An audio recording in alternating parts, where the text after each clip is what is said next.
All right. Good evening, everybody. Welcome to the USC Notre Dame primetime game watch here on the OHIO podcast. I am Buckeye Boggs, aka the Podfather, joined by my co-host, the Wild Man, Chris Wilds, and for the first time, it's Bookend Bart, baby. What's going on, Bart? Hey, I'm enjoying myself. This is going to be a fun night tonight, and sit there and be at home alone. Well, my wife's going to bed, but watching great game with you guys and talking about it. I'm excited. This is going to be a lot of fun. Notre Dame's running out on the field, everybody. Chris, why don't you go ahead and let's go over the USC offensive stats. That way I can get their name, number from you as well, write it down, and you can give some stats out for everybody. That way we kill two birds with one stone. Absolutely. So USC is led by quarterback Jaden Maivia. Yeah, that is the Rock's cousin. That's right. 1,852 yards. He has a 71.9% completion rating. He has 13 TDs to just 2 interceptions. He's been sacked 3 times.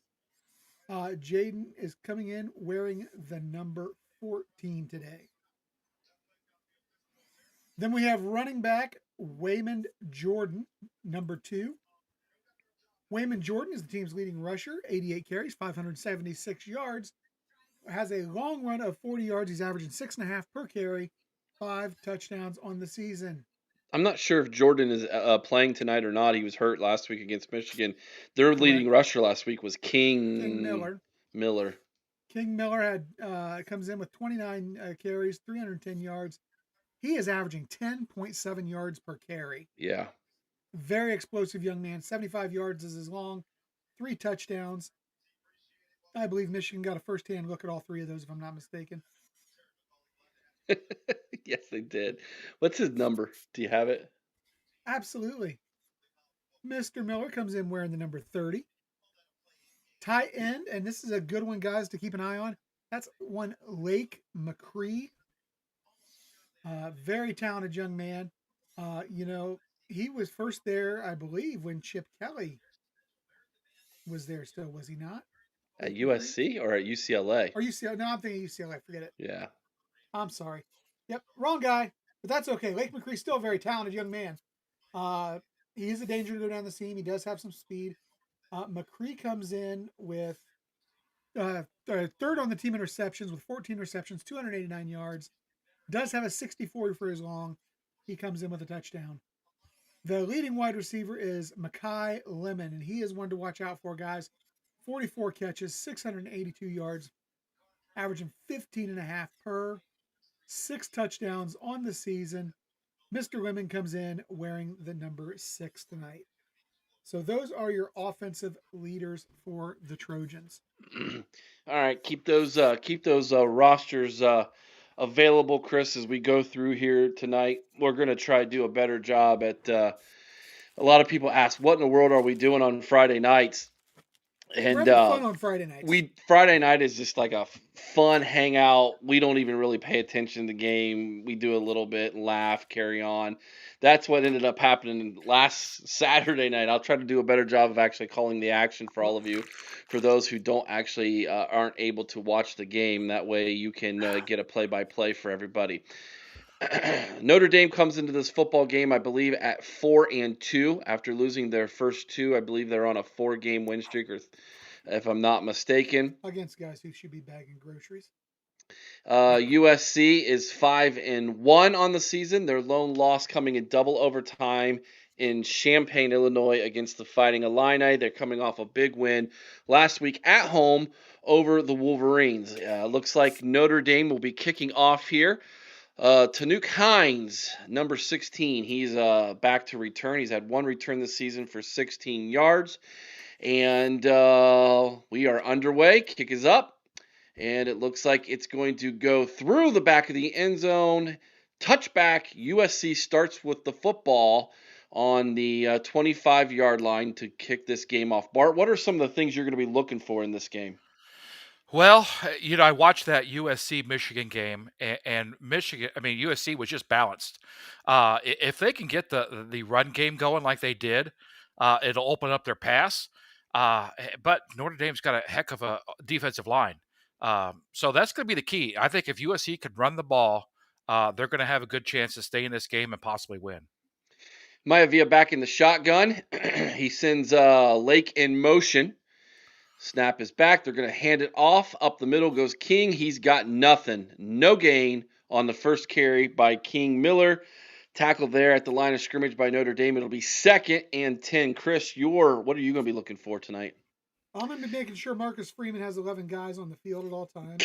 Of course you are. I'm really rooting for you. I hate USC, but I'm really rooting here for him against the Notre Dame Fighting Irish.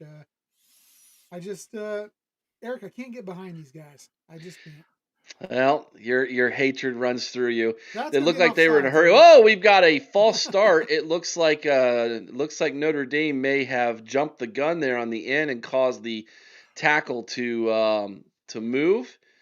And it's our first penalty. Yep, false start Notre Dame. It will be 2nd and 5 now. Now, that is a little surprising because as much as I don't like Marcus Freeman, I will say this. He usually has a pretty disciplined team. So to see that early on is a little unusual. All right, first penalty of the game gives USC 5 free yards to set up 2nd and 5. Maivia back in the shotgun again. Flank to his left is the running back. Tight end offset onto the left side. Snap is back. He's looking to the top of his screen. Easy pass to number 16. He's got to get 10. Still on his feet. Dives for a few more. We'll call it 12-yard gain by number 16. Who is that? Number 16, Chris, on USC. Wide receiver. I did not catch that. They're now moving fast. Broken tackle, where it looks like we got another 13-14 gain by number 8. I don't have him either. 8 is Jacoby Lane. Number 16 was the return man, Tanuk Hines. Jacoby Lane and Hines was 16. What was his first name? Tanuk. Got it. All right, we've got now a 1st and 10 set up at the Notre Dame 42-yard line. Yes, Andre, we can't see the chat. Handoff up the middle. Again, no gain. On the run, King with the carry once again. Welcome in, everybody, by the way. Looks like we got a pretty good group already in the chat. 42 people watching live right now, Eric. Beautiful. 16 of them on the tube. Make sure you're smashing that like button. We got Big John. We got Andre. Matty Butcher's in the house. Oh, Toby, my friend there. Toby Buskler is in the chat as well. Second down carry by King Miller. Again, no gain. That's 3 carries, 0 yards so far in the running game for USC. Notre Dame is winning the line of scrimmage on the defensive side. That sets up a 3rd and long. They go quick snap. No one's got the receiver at the top of the screen. Inside the 20, nobody was there. They were not ready for that. Tanuk Hines with the catch. They had nobody on that side of the field. Nobody. How do you do that as a college, as a call corner? A timeout. Now they're going up tempo. That's Miller with the carry, 5 yards. Go ahead, Bart. No, you can see Marcus Freeman down there yelling to get to that side the whole time. And if I'm like that, you call a timeout just like what you said. Now Ash is yelling. He looks discombobulated. The defensive coordinator, former defensive coordinator of Ohio State, current defensive coordinator of Notre Dame, setting up a 2nd and 6 inside the red zone now. Looks like it's out about the 13-yard line. All right. The tight end comes in motion. Wow. Right up the middle. First down, inside, down to the 5-yard line. That was number 31 on the carry. I don't have him. This USC offense, I believe, is legit. Well, you kind of see what Michigan did today, and USC handled them like it was nothing last week. USC was going up tempo, and it looks like Notre Dame may have called timeout. No, there's a flag on the play. Number 31 running back, Chris. Can you find out who he is for me? False start by the Trojans.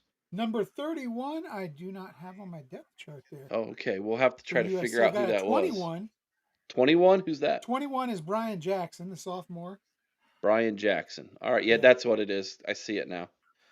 Sorry, Miss Jackson. I am for Sophomore out real. of McKinney, Yeah. Texas. Hey, if you do that, you got to sing that part there, Eric. So Sorry, Miss Jackson. I am for real. Don't I ever do met that again. met. All right, we've now got a 1st and goal after the penalty. I think that set them back to the 10, so they're going to call it a 1st and goal from the 10. Maivia back in the shotgun, looks to the top of the screen. Looks like they were He setting was up. there a little bit They early, were I setting think. up a screen. It wasn't there. He goes down to Jackson, who was well covered. Incomplete pass. It'll be 2nd and goal. Bart, why is it when you get into the red zone defensively, it just seems like offenses have so much trouble moving the football against the defense in the red zone? Well, I mean, you can't take people long.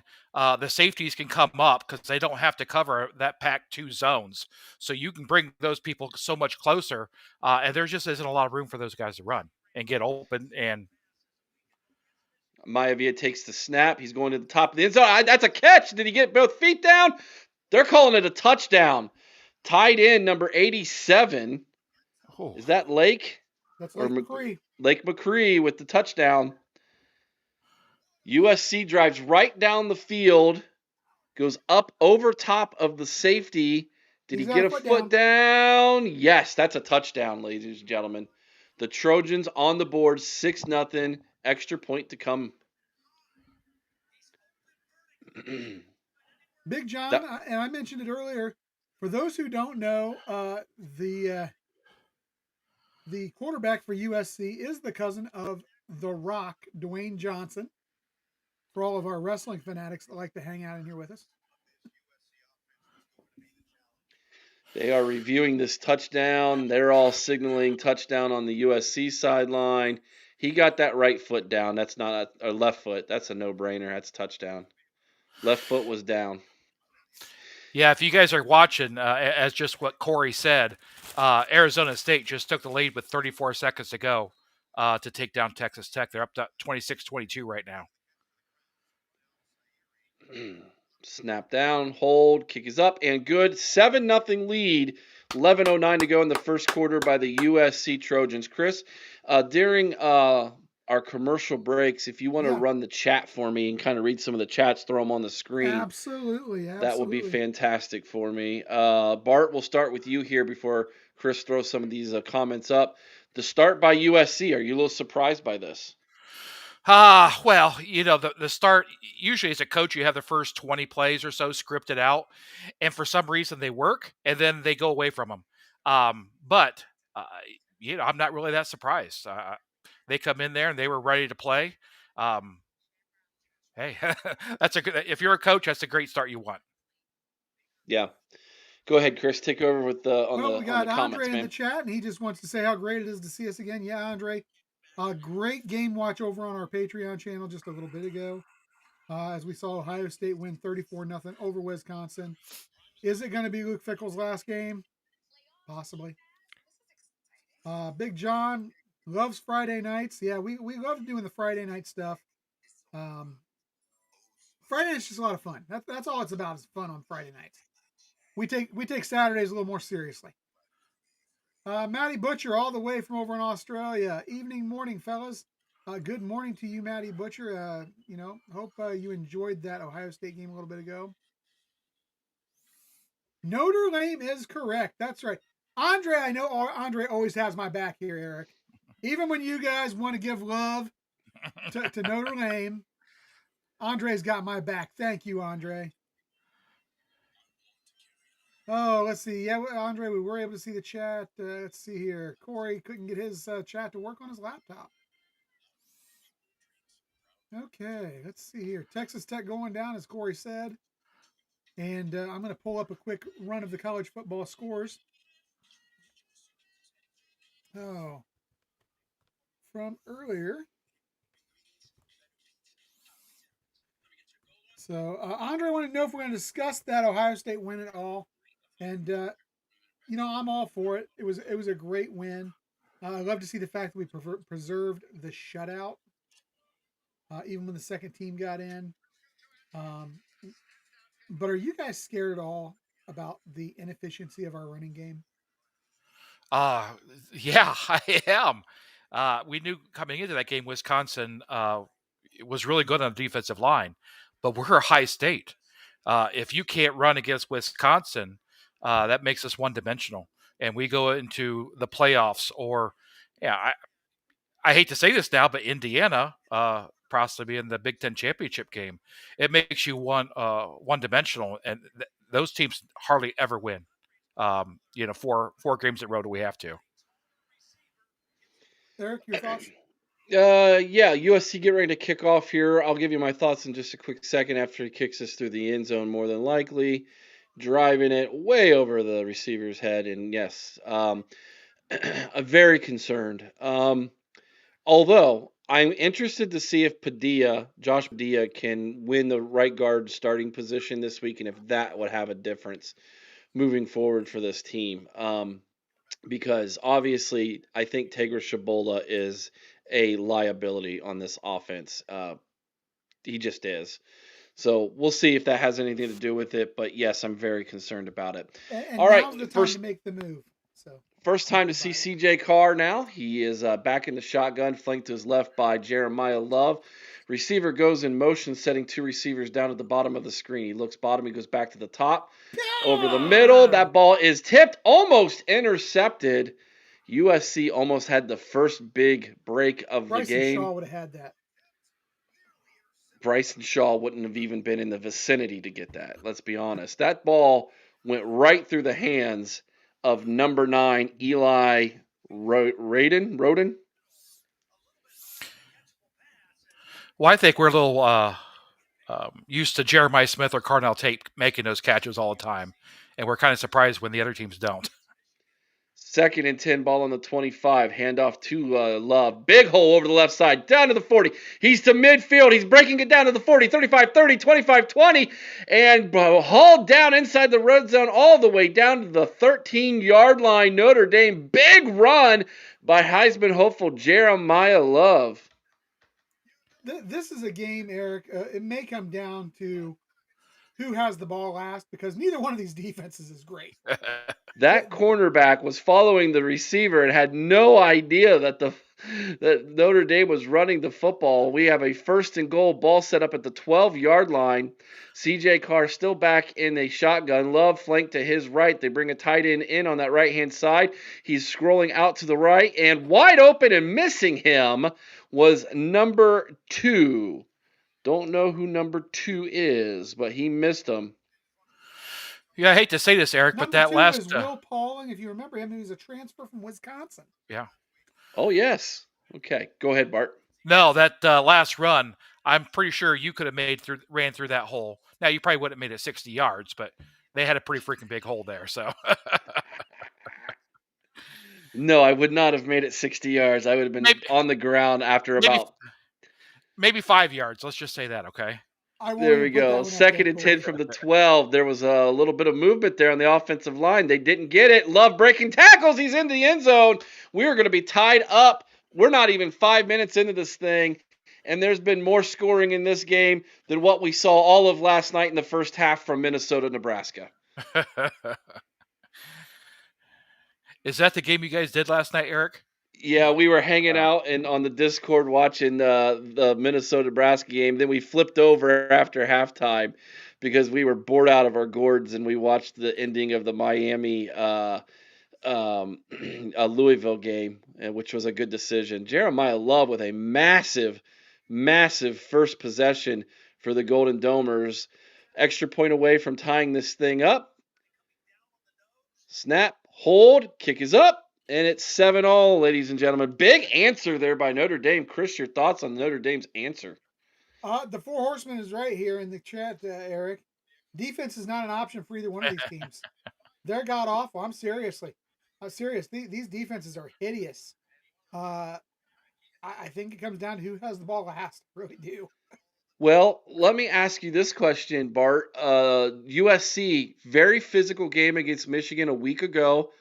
At home. Now they have to travel across the country. Are you a little concerned that maybe they don't have their legs under them here? Well, I think Notre Dame is a heck of a lot better football team than Michigan is.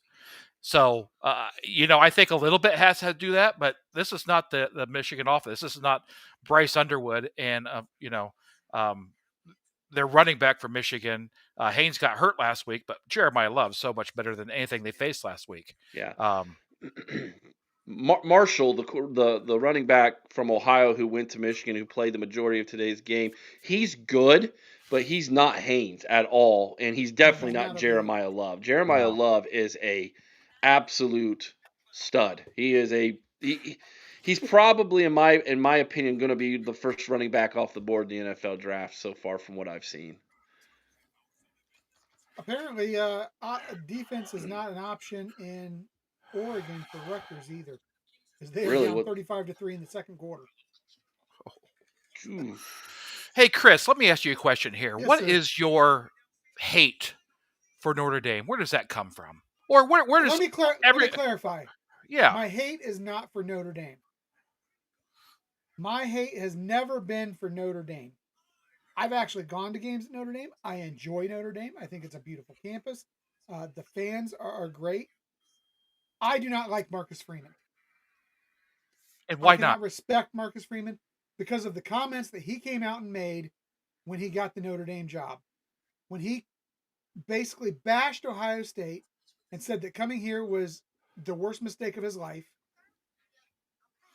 I lost all respect for him. I get that too, but I think once you get your full-time job, that loyalty is gone. You don't want to say, "Hey, Ohio State's the best option," and then try to recruit people to Notre Dame. It's like, if it was so great there, you don't have to do that, Bart. Because I disagree. Fickell was recruiting the same area as Ohio State, and Fickell wasn't going out bashing Ohio State when he was at Cincinnati. Well, let's just say Fickell, Cincinnati wasn't going after the same recruits as Ohio State. Notre Dame is, and you want to put down the person that's absolutely. You can go your out rival. and you can do your job without bashing the other guy. Yeah, and but I also think recruiting is not necessary. Yeah, but I also think that they want to say where your legions at, and once if somebody gives me millions and millions of dollars, that's my job to do, is get the best players to Ohio State. I mean, to Notre Dame. Well, and I agree, that is his job, but you don't have to hurt the other guy to do it. You don't have to. Yeah. You don't have to bash the people who gave you your opportunity. Well, I get you that, but it's almost like the Herb Street syndrome, where he actually goes out of his way to bash Ohio State. He's a self-hating Buckeye. Just so, yes. But I just, I kind of disagree with you, because I just think that you're trying to pull the best players in the country, and you're going to do what you need to do. Bart, everybody has the right to be wrong, even you. Just like I tell you all the time. All right, we got a 1st and 10 for USC from the 25. Wide open again. And we got down the midfield on the first play of scrimmage here on the second drive for USC after Notre Dame on the kickoff drove it through the back of the end zone. A 25-yard pass and catch for number 85. That's the backup tight end, if I'm not mistaken there, Chris. Number 85. Number 85 for USC. That is backup tight end Walker Lyons. Walker Lyons with the catch on that one. Ball now at the midfield, ball on the 50. 1st and 10. Maivia back in the shotgun again. He's got King draped to his left, looking through the air again, going deep to the bottom of the screen. That one's too high. He went back to the well on Walker, throws it out of bounds. It'll be 2nd and 10 from midfield. Bartz, what are your thoughts on Notre Dame? Well, I don't like them for the reason that they are independent. Join a conference, and I'd probably respect you a lot more. But I think that's where a lot of the hate comes from. I don't like them at all, but that's my reason. All right, 2nd and 10. Maivia back in the shotgun again. Miller this time draped to his right. And fake handoff. He's on the move. He's backpedaling. He just throws it deep. That ball is caught somehow inside the 30. That was just a Hail Mary prayer. Throw it up Tanuk Hines comes back, somehow makes the catch, kept both feet in bounds, held onto the football. That is a catch, first down USC, and Notre Dame fans have to be shaking their heads. Now they're going tempo back to number 8. He catches it, and we're going to get about a 4 or 5 yard gain. Slew of Fighting Irish on the tackle. That pass was to Jacob Lane. Hey, Eric, do you think he was trying to throw that away, or do I you think think he was trying to throw that out. I think he was Yeah, just Yeah. throwing it I did. away. Yeah, He had no idea. He just turned around and threw it. He had Yeah, no there's- idea who he was yeah. throwing it to. That was the old was it Carsados to Chris Carter? My gosh. Well, I guess hats off for not getting the sack, but dude, if you're going to throw it away, you got to throw it away. Somehow it works in their favor. 2nd down and 6 after taking some time. Nobody in the backfield with Maivia in the shotgun. Notre Dame coming on a blitz. He gets the ball. Whoop! King Miller drops it, and King Miller so far has not had a good game at all. He's talking some trash there with the defenders. He's got 3 carries, maybe 4. I don't think he even has any yards yet, and he has a big drop on that catch, setting up a 3rd and 6 ball on the 25-yard line. It looks like maybe the Browns should be drafting that guy. He can't catch the ball. All right, Maivia looking over the middle. Another drop, almost intercepted. That should have been a first down. That's 2 drops in a row by the USC special hands group here, and that's going to set up a 4th and 6 from the 25. It looks like the Trojans are going to try to kick the field goal.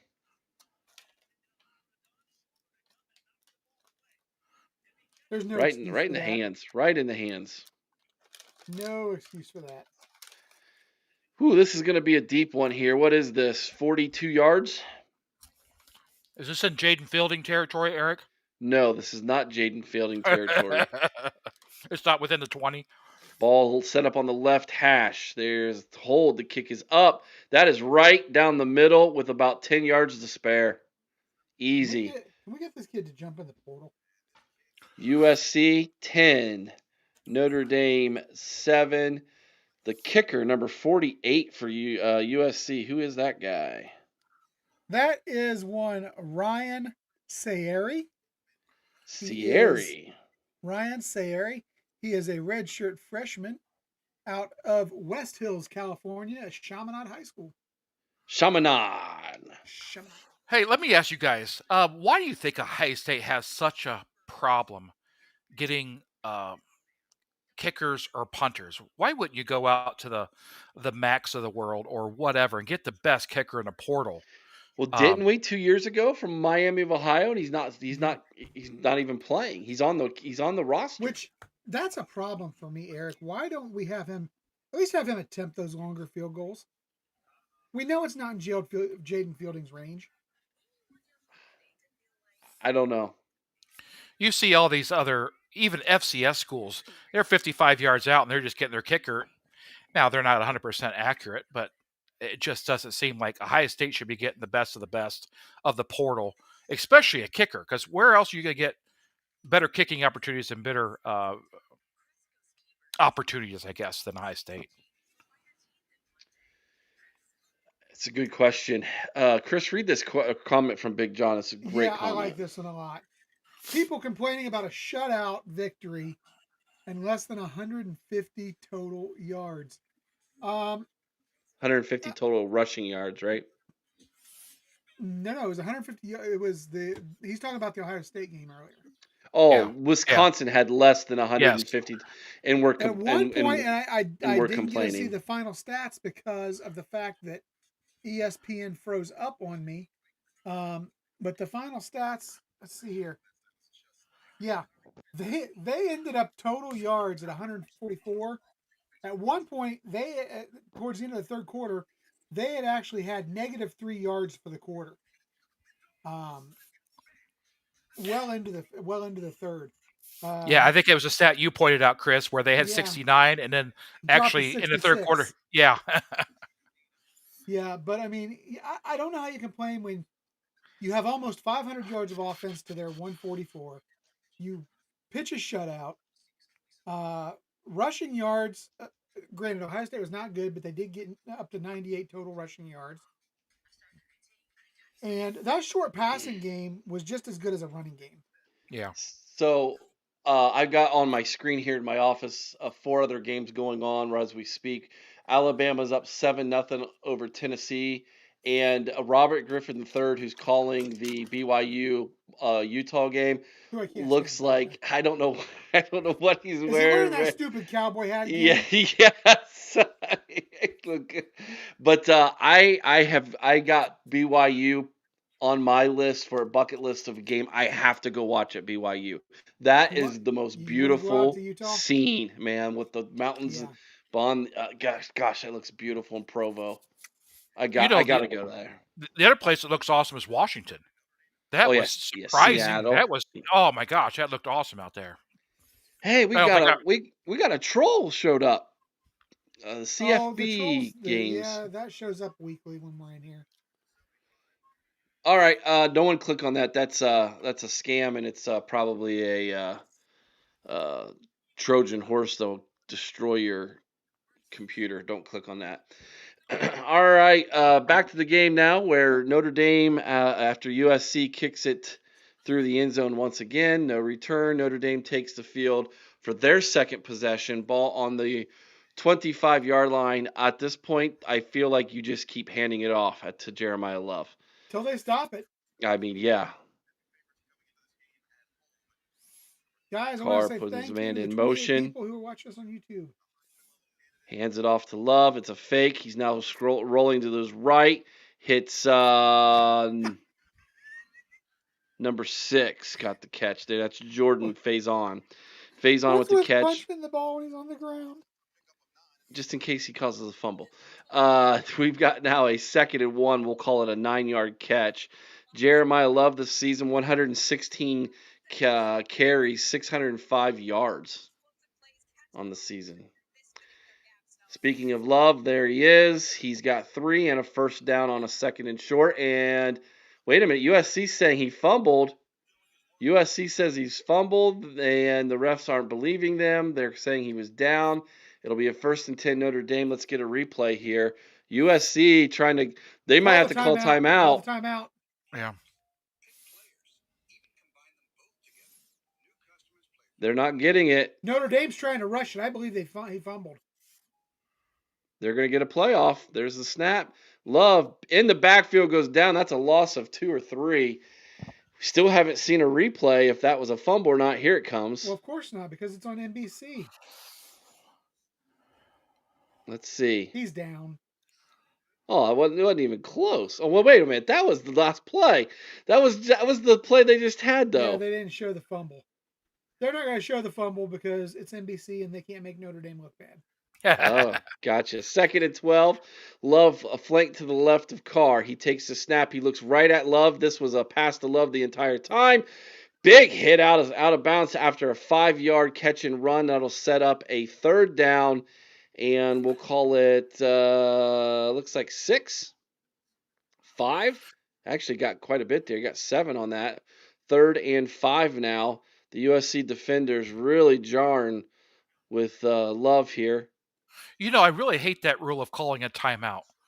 And the reason I say that is almost like another play. And once you call timeout, that previous play is dead. Love goes in motion. Now 5 wide here for Carr. Empty backfield. Looks to the top of the screen. Bad pass. Incomplete on 3rd and 5. He was going for Eli Raden again. Is it Raden or Roden? I can't remember. It doesn't matter because Carr couldn't hit sand if he fell off a camel. Yeah, that was a bad pass right there. He hasn't looked very accurate at all today. And, you know, I never understood those plays anyway. Even if he catches it, he's going out of bounds a yard or two short. Welcome, Raridan. Got it. Eli Raridan. All right, we're going to punt it here. The Irish send this thing deep. And nice they let it go over his head. It's going to take an Irish bounce. They pick it up at the 7-yard line. It'll be 1st and 10 for the Trojans on their 3rd possession. On the 7-yard line, there's 5:39 remaining in the first quarter. 10-7 Trojans lead. So what were you saying, Bart? Explain that a little further for me. On the timeout? Yeah, what you were saying about Well, you don't I like just that? think if you call a timeout, that almost signifies that the previous play is over. Um, Cam, you say, well, you were going to review the play, but you already stopped that play by calling the timeout. I know it's not a rule. It was just a pet peeve of mine that if you didn't see it in time for them to stop it, you shouldn't be able to give the opportunity to give the referees another 30 seconds to a minute to look at it. It So you're saying if USC calls a timeout, then they can't review it at that point. well, that they can, but that's why I'm saying they shouldn't be able to. Right. You're saying Yes. you're saying you would like to see the rule to where they couldn't review it. Yeah. I mean, there's going to be human error. And of course, if it's a high state, then I want the timeout and we should be able to look at it. But uh, it just signifies, hey, I don't know. I think you should let the refs ref. Are they going to make the right call 100% of the time? Heck no. Um, They're not going to make but the if you, right call 50% of the time, Bart. yeah, well, and that was a problem I had, Eric, because Eric promised me when I came on here that whatever I said, you would agree with. And you already called me wrong tonight. And so that was kind of Twice. upsetting to me twice. Okay, well, let's go for a hat trick then. Eric promised me, saying, hey, Eric whatever is you just say, Chris. loving this. I know he is. Yes, indeed. We've got 37 currently in YouTube. We're just over 41 there a second ago. Make sure you hit that thumbs up button. If you're on any other social medias right now, please share the show. Let's get as many people as we can in here tonight. We do really well on these live watches. We get quite a few people hopping in to check out and see if we're actually showing the game. We are not. That would be over on Patreons where we are allowed to show the games, not here on the tubes of you. But tomorrow night, here on the OHIO podcast, Heather will join us. She'll be our special guest to go over Ohio State's 34-0 win over Wisconsin. We'll be handing out Buckeye leaves, going over the grade card, and we'll have a topic or two. What topic should we talk about tomorrow night, Chris? Well, Eric, I think we got to address the running game, man. Running game it is. That's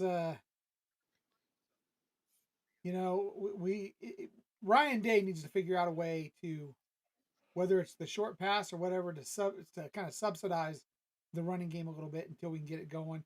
Um, we talked about some different things, and I don't want to jump on it too much if it's going to be our topic tomorrow night. But Yeah.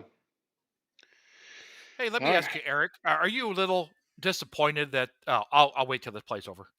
1st and 10 from the 7-yard line. Villa is back in the shotgun with his feet on the 1. We got one receiver on either side. The one receiver at the top goes in motion now. He sends them both to the bottom of your screen, and it's all a bunch of eye candy. And King Miller gets gobbled up on that run behind the line of scrimmage. We'll call it a loss of 1. It'll be 2nd and 11. Go for it, Bart. No, I was just. Are you a little disappointed that our Penn State game isn't the game that was supposed to be?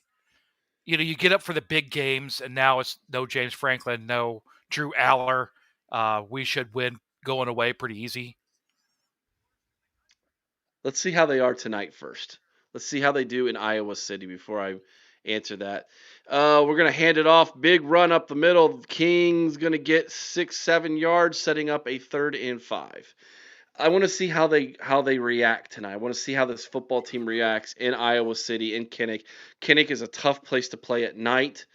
If Iowa beats them by a score or two, then I'm going to say yes. We're going to. Whoa, we got pass where's the interference laundry? there. No, where is it? Sure looked like it. That was a 3rd and 5, one-on-one up at the top of the screen. We're going to get a replay here. Oh, that's easy interference. Oh, yeah, he was definitely there way, way before the ball got there. He even had both arms around him. No call. It'll be 4th and 5. Hey, isn't that something where if you don't look back at the ball, is that just That's NFL? In the NFL. Okay, it's not in college. There's no face guarding rule in college. They change these rules, so why wouldn't you have one set of rules for?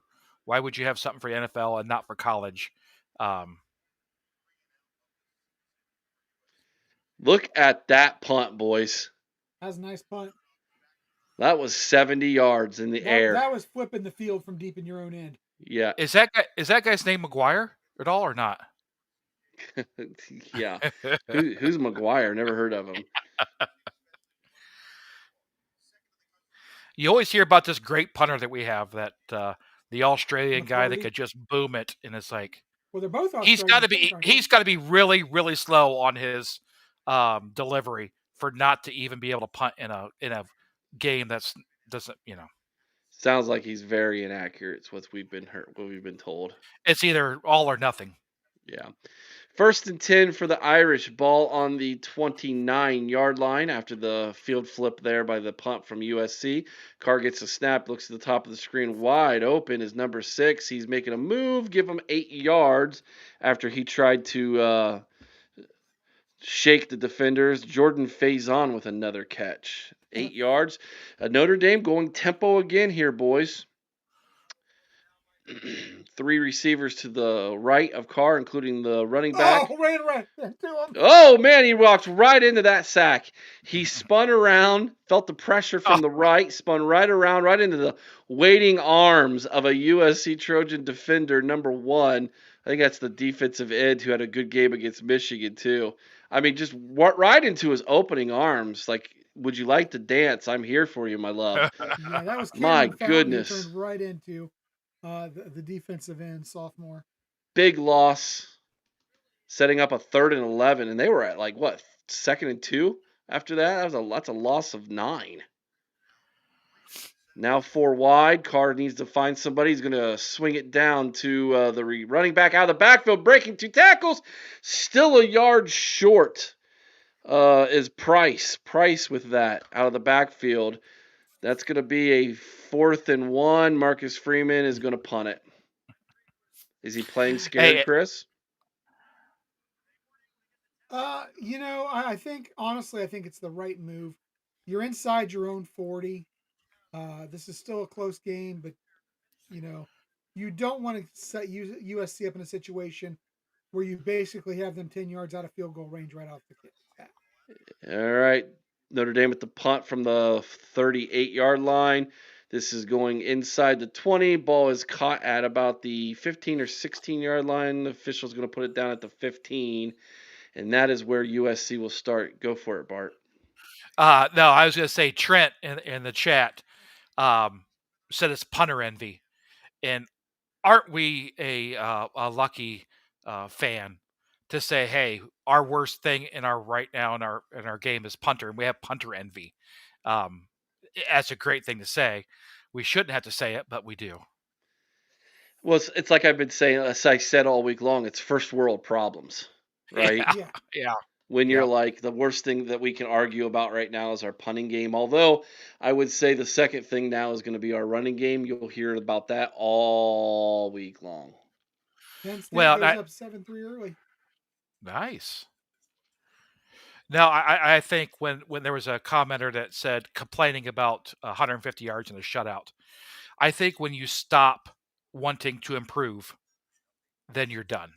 I think you always, as a team, as a fan, we're always going to play no matter what. But I think once you stop wanting to improve on that stuff, that's when you start going backwards. But did you say Penn State's up 7-3? Yeah, Penn State's up 7-3 early. So their starting quarterback is true freshman. The kid from right? What's his? I forget his last name now. Gunkenmeyer or something like that. He played at Olentangy Liberty last year. So he's the kid that Franklin landed the helicopter for. Yeah, Franklin landed the helicopter on the field last year to announce his presence with authority. Mm-hmm. And that was the recruit he was going after. And good thing he got him, because he would have been in a heck of a quarterback situation otherwise. I don't know who their third string is. If you're going with a true freshman, 3-star true freshman as your backup, your third string is walk on maybe. Do you think? Hey, do you think Tavion is ready? No. I mean, if we had to put our third string in, do you think he would be? I mean, Wisconsin was at the fourth string at the very end. I know. Our fourth string's a walk-on, not a walk-on, but he was a portal guy. But what expectations do you have of him? Redshirt sophomore Jackson Smolik is the backup. He has never thrown the ball. He's not that. We have a Man, I really graduate missed. transfer. They came back to this game awful quick. I missed a bunch because USC's already punting. I came back and I'm like, wait a second, why is it 3rd and 12? And then they gets a 5-yard run. It's 4th and 7. My bad, everybody. So USC has a bad drive there. Nothing. They get a total of 3 yards offensively. It's now going to be a punt from the Trojans. They'll look to flip the field once again here. Do yourself a favor, Eric. When you get a chance, go over to our lads. Check out Penn State's third string quarterback, a guy by the name of Jack Lambert. And when you go in there, you gotta click on the kid and you gotta look at the picture. All right. Let me do that real quickly here.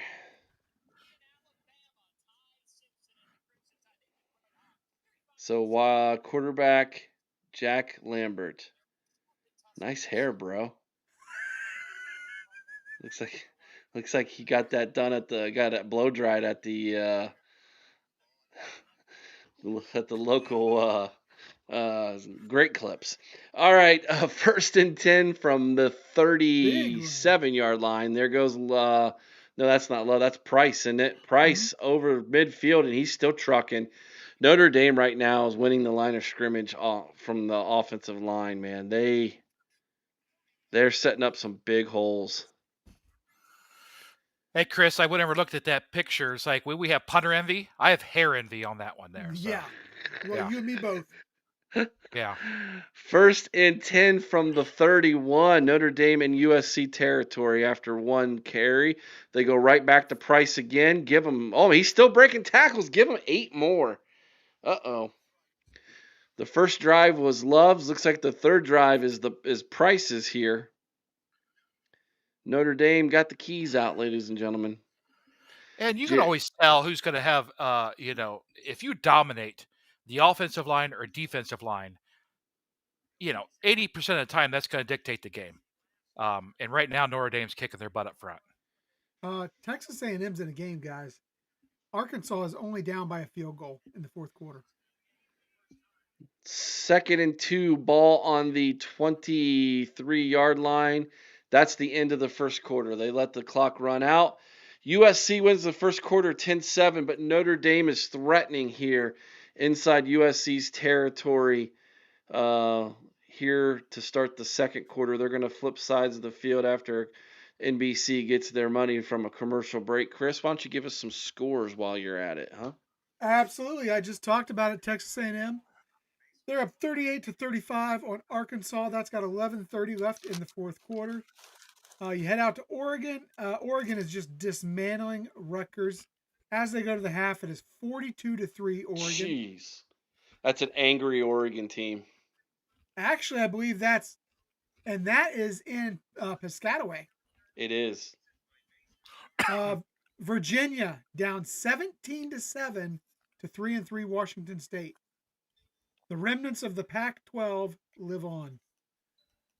Texas 7-0 on Kentucky right now. Penn State up 7-3 on Iowa. We've got UCLA up 7-3 on Maryland.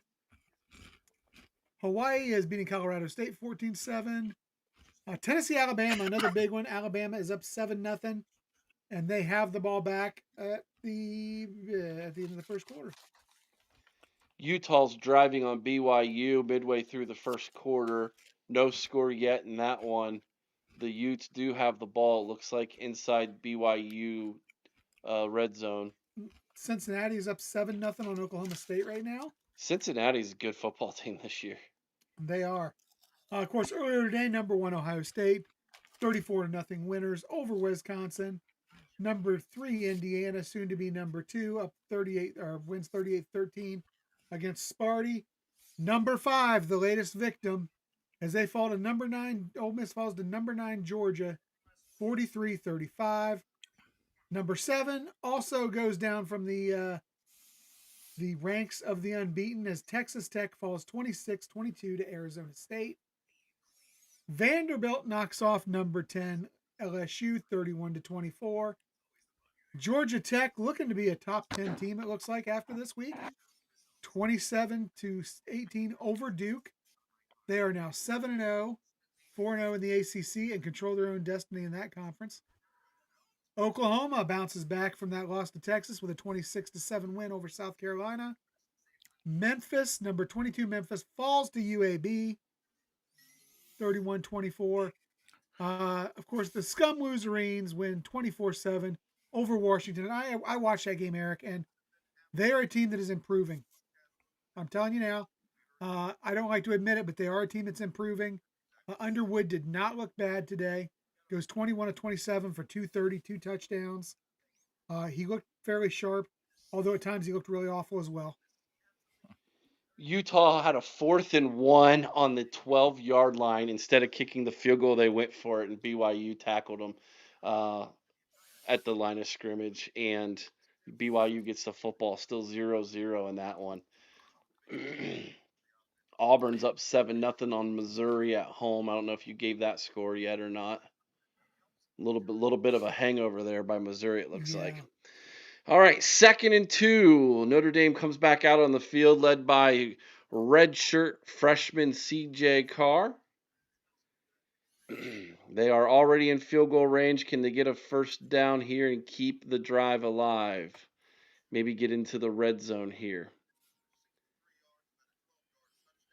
Looks like Love is to his left. It's a 12-man set.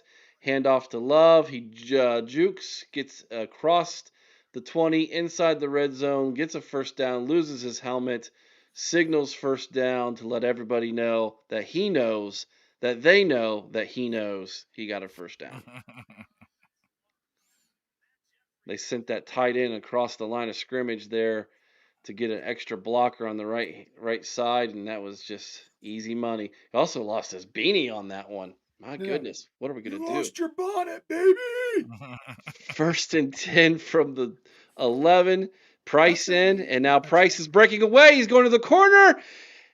Got it. Touchdown. That's the 2nd TD of the game for Notre Dame. They are going to take a 13-10 lead. Extra point pending to make it 14-10. Impressive drive by Notre Dame.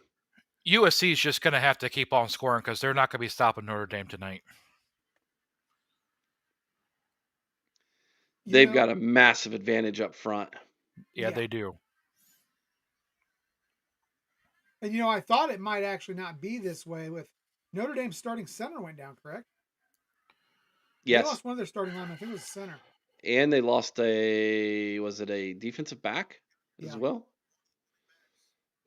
Before this game. Here's the snap. The hold. Kick is up. 14-10 Irish in South Bend. Well, we're getting. It mentions Wisconsin again.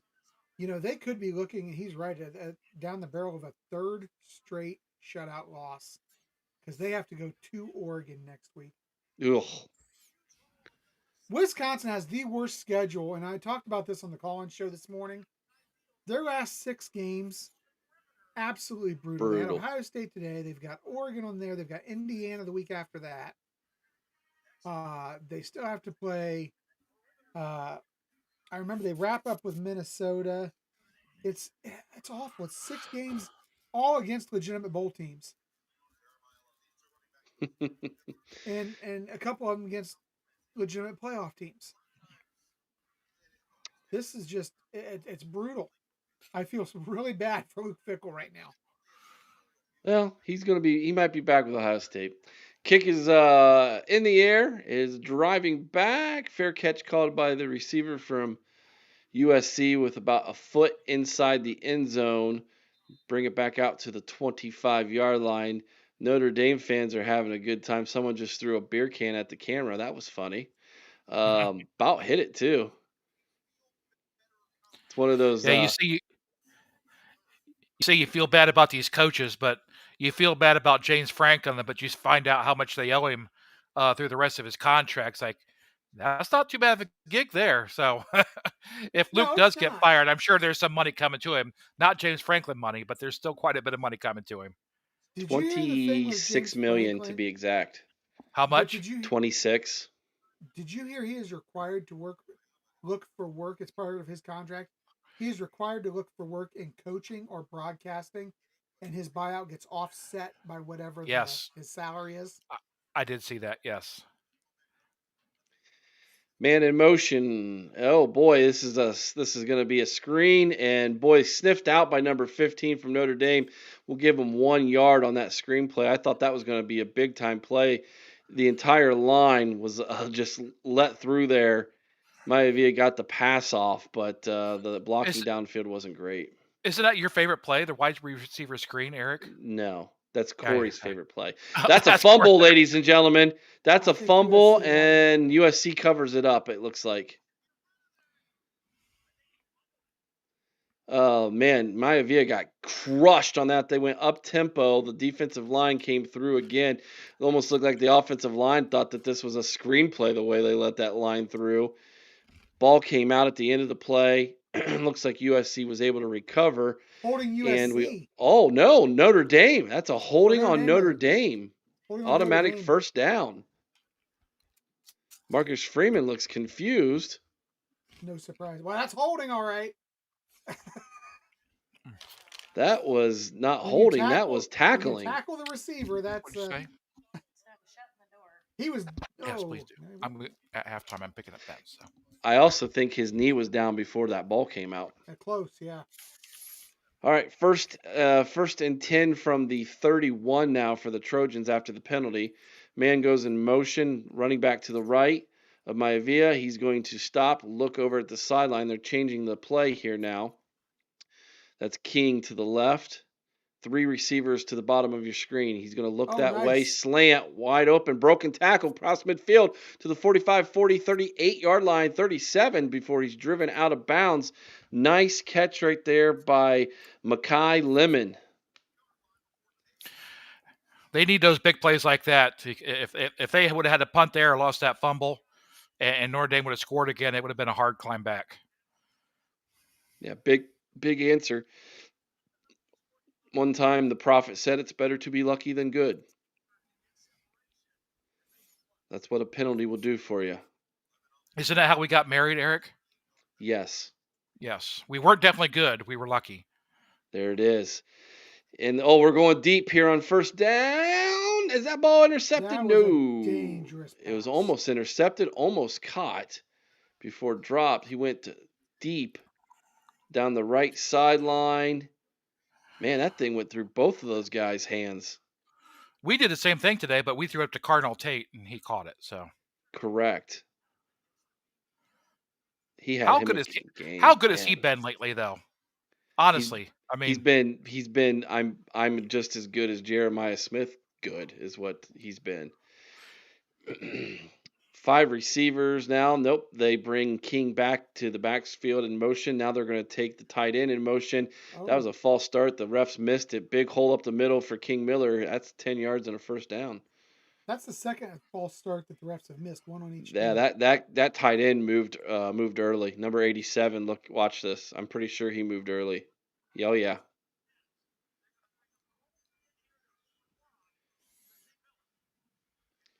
Trojans driving. They're about to rid of the red zone here, I think.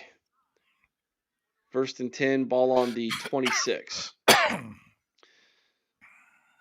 Maivia in the shot, 2 receivers on either side. King goes in motion now to the right of the quarterback. Now he's going to send him back in motion to the left. High snap, he fields it, looking to the right as he rolls out. He's going to throw it to Miller. He breaks the first tackle, held on to the feet there. Give him 4. We'll call it 2nd and 6 now. Tyler says that A&M scored again. Yep. So they're going to pull away, it looks like, here at the end of that game. And Big John's a touchdown, Iowa. So, ooh, 10-7? Yeah. It is indeed. 5 receivers set. Let's see if they bring anybody in motion to get an extra blocker here. One high safety, Maivia looking to the top, now bottom, scans the field, throws it that way. Number 8 catches it. He'll give him 2 yards. That'll set up a 3rd and 2. Yeah, that's the key. Staying third and manageable against this Notre Oh, Dame defense is going to be key. They're in and field and goal the range here. and the way that Notre Dame's is this 4-down territory down here with only 2 yards to go. I don't think so Or do you? yet. I think you take the No. 3 because you keep it a one possession game that way. Yeah. Unless you're a high state fan and you want to go for it no matter what. But yeah. Exactly. Yeah. 12-man personnel. King Miller's to the left of the quarterback. 2 receivers set. He hands it off to King. No, he doesn't. It's a Terrible fake. play. That went nowhere at all. It was a fake, and then they passed it to number 15, who was coming out of the backfield. And he almost looked like he was almost stumbling over his own feet, I think, a You little know, as bit. somebody who loves traditional football, sometimes these coaches just get too damn cute. They try to Well, get too cute and they play themselves. They're going to go for it, I think, it on looks fourth like and they're 3. going to listen to you, Bart. Well, if I'm going to go for it, I They would have may ran try on to that just play. draw them too. I would have ran on that 3rd down if I knew I'm going for it for 4th down because you got 2 plays to get 2 yards.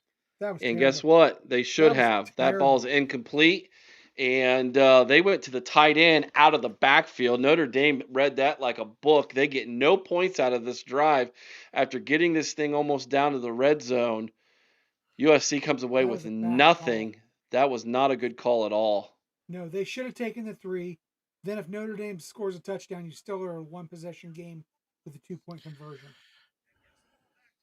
I still go back to the thing. If you know you're going to go for a 4th down, run for it on 3rd down. Yes. Don't pass. Exactly. Yeah. You might get it, or you might set yourself up for a 4th and 1. Then you can tush push it. And if there's any team that knows the power of a tush push, that would be your opponent tonight. Yeah. If I'm not mistaken, this week is the Anniversary of the tush push. That's not what you did last night, Eric, was it? Bart, don't tell everybody my secrets. Oh, that was oh, I forgot we were on the podcast. Sorry. Yeah. That was on OnlyFans. Yeah. The Barton Boggs OnlyFans page. That'd be a wide lens, was it? That's a very wide lens. Washington State 17, Virginia 7, updated there by Big John. Thank you, brother. We got Alabama 7, Tennessee 0. We've got Auburn 7, Missouri 3. So they've gotten 3 on the board. And I still think we've got no score in the Utah BYU game. 2:15 left in the first quarter in that one. Tennessee's driving. They're inside the red zone. So looks like Tennessee's trying to tie this thing up in Tuscaloosa. You know, and Andre comes up with a good question there. It's like the career day for Julian Sand. How lucky are we? I mean, it doesn't seem like he has many bad passes. And you know how hard it is to roll out to your right, throw on the run to the back of the end zone within us. That is a pro-level quarterback. Oh, yeah. Playing his first year full-time. I mean, we all knew he was good to begin with, but you could be the number 1 ranked quarterback coming out of high school, and it doesn't, look at Arch Manning right now. But Julian, he just, it doesn't matter where the ball's at. It seems like he's on the mark all the time. The only problem I had with him today a little bit was the 2 underthrows to Jeremiah Smith, the long passes. If you got Jeremiah Smith out there, you put it up higher, deep, so he can come up and get it. He just underthrew those a little bit, but I'm nitpicking because you almost complete 80-some% of your passes, and there's no complaint. He has just been so great this year. He's 78.4% on the year. Yeah, it was 88% almost today. Notre Dame takes over from their own 19. That's a nice little screen pass there to number 6, Faison. He gets about 14 yards, and a first down. And Notre Dame quickly back to the line of scrimmage, running Wolfie said tempo it's on this about to defense. get sloppy at Notre Dame. Yeah, I saw that. 1st and 10 at the 34-yard line. We'll talk about that in a second. Now we're going to take our time, look and see what USC's in. They got 2 high safeties at the top of the screen. They're running a 4-2-5. The nickel corner's down, and it doesn't matter. Easy run by Jeremiah Love. 7 more yards, 2nd and 3. They are going to have chances down the field because USC is starting to suck down to the line of scrimmage. They're worried about this Notre Dame running game. The defensive line's not holding the line of scrimmage. And offensive coordinator Mike Denbrock is calling a masterful game right now. Look at that average yards per rush. USC 3.6. Notre Dame 13 yards per rush right now. Tennessee scores to tie it at 7, guys. Awesome. All right, another handoff to Love. Huge hole up the middle, past the 50, breaks a tackle, past the 40, down to the 35, carrying defenders to the 34. He loses his helmet again, gets up and does a primeval yell. Notre Dame is just dominating the line of scrimmage, man. And that rain coming at 9 o'clock is not going to help USC one bit. No, it is not. That is a benefit fighting Irish. You know, I do, yeah. I don't like Freeman, but I got a lot of respect for Love in the way he plays the game. He is ferocious. He is a beast, and he deserves every accolade that's thrown upon him. Price now in the game. They're going to keep it to him. He gets nothing. Stopped at the line of scrimmage, 2nd and 10. He's sucking a little wind right now, though. Well, he's got over 100 yards rushing already. Well over. The thing you like about Love is he just plays the game. He runs hard, gives the ball to the referee, doesn't showboat, and goes back to the huddle. And you're seeing that less and less in today's college, high school, and NFL. Remind me to tell you a funny story from today's freshman game. There was a personal foul penalty that was pretty funny. All right, we've got a 2nd and 10. A fake handoff to Price goes to the top of his screen. Faison with the catch, give him 12, 13 yards. Again, they are playing way too far off in the cornerbacks because they have only one safety back that time. They're sneaking everybody up to the line of scrimmage, so they're worried about Notre Dame going over top, so they're playing very soft there, and it's just making easy passes for Carr, and it's because Jeremiah Love is dominating this running game along with that offensive line. 1st and 10 inside the red zone for the Irish. Ball on the 20. We're going to hand it off to Love. Nobody's there. He's not even getting touched till he's 12, 13 yards down the field. Tackled at the 4-yard line, setting up a 1st and goal. It's like they're in slow motion right now defensively on that line of scrimmage. Of course, I say that about Love, and he gets up and starts talking to the but, hey, he's 10, 12 yards down the field, and nobody's touching him. He's like... Handoff to Love, nowhere.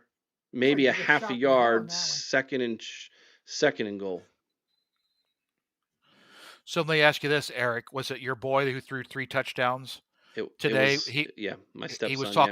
He was talking crap, wasn't he? No, one of the kids who caught one of his touchdowns. It was his first touchdown of the year. He gets up and guess what he did? He took the ball and he spun it. He spun the ball like he was gonna dance around it, and there was like every official threw a flag immediately.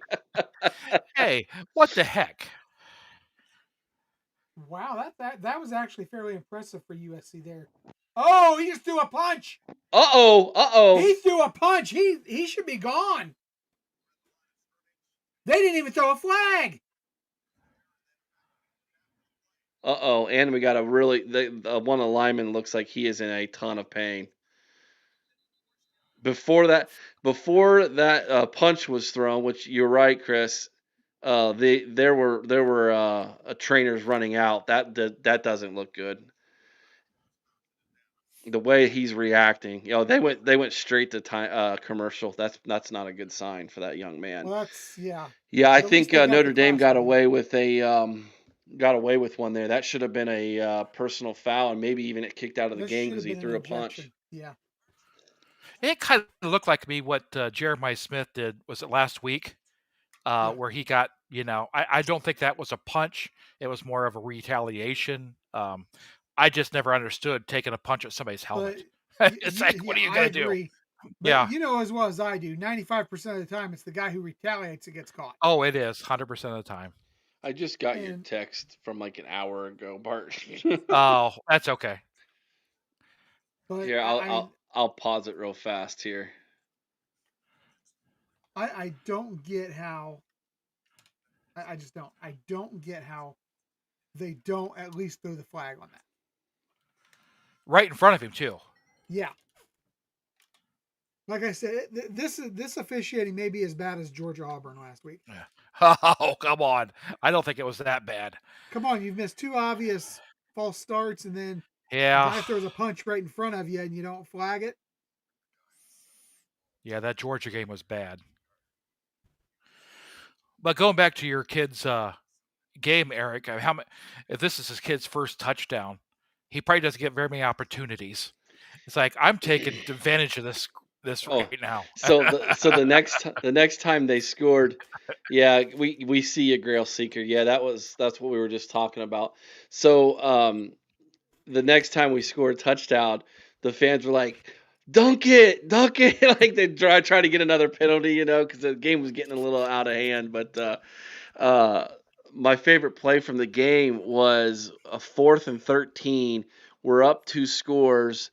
They had two timeouts left, and Xander is one of the extra blockers on the punt, that sits behind where the snap comes, and they direct snapped it right to him, and he ran it for a Oh first down, and no. it was ball game at that point. But it was a really cool play.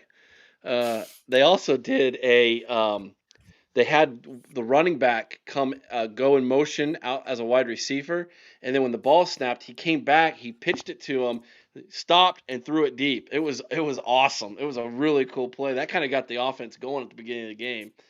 They were And they were creative tonight. It was the last game of the season, so they were letting it all hang out. you know, um, I go to high school football games a lot, and I don't understand why uh, teams don't do more not really trick plays, reverses, um, because high school kids are not going to stay in their zone. I guess they're going to follow the ball 100% of the time. Oh, pick! Oh, I'm sorry. Oh, we got Carr running around on 3rd and goal. He's just running around. He's all the way back to the 25. What's he doing? He throws it to the end zone. Oh Intercepted! no! Oh my goodness, number 10 with the interception. Terrible play by Carr. Oh my goodness, Notre Dame just gave away points. There's a They flag had on the at field. Is it least 3 ineligible or- points there, even if they don't get anything out of it. Huge mistake by Carr. There is a flag on the play, and it looks like it was something with Notre Dame, Ineligible the man downfield. ineligible Yeah. receiver downfield. They decline it. First down, USC. Marcus Freeman looks ticked. This was a dumb play by Carr. You just throw that thing away. Throw it away right there. Just throw it away. He didn't have enough arm strength on that thing. The guy And wasn't even open. no, that was a boneheaded play by CJ Carr. Oh man, if that's his girlfriend, she may have just broke up with him with that look. Oh, Jeffrey, I'm with you. I love it. Why is everybody sounding so disappointed? This puts a smile on my face. 5:51 before halftime, new life to USC, and with the rain coming at halftime, the Trojans need to jump on this. We got They a need to handoff get to 7 King Miller yards. right up the middle. He's going to get 5 yards, and it'll be a 2nd down and 5 from about the 27-yard line. CJ Carr is looking up in the heavens, wondering why did I throw that football? But if you're Notre Dame, I mean, you're controlling this game. A field goal's going to be a great thing for you. Why not Yeah, run the ball there? Flag, yeah. I'm with you. All right, we I got must 4 be out ahead of receivers you out. again. Ball comes in. He's going deep there. That is a Oh, pass yeah. interference all day long. I paused myself a little bit, Chris, so that Bart could be Okay, let me jump in. pause So my if you want side. to pause yourself for about 8 to 9 seconds, I think you'll be back on with us. Maybe 10.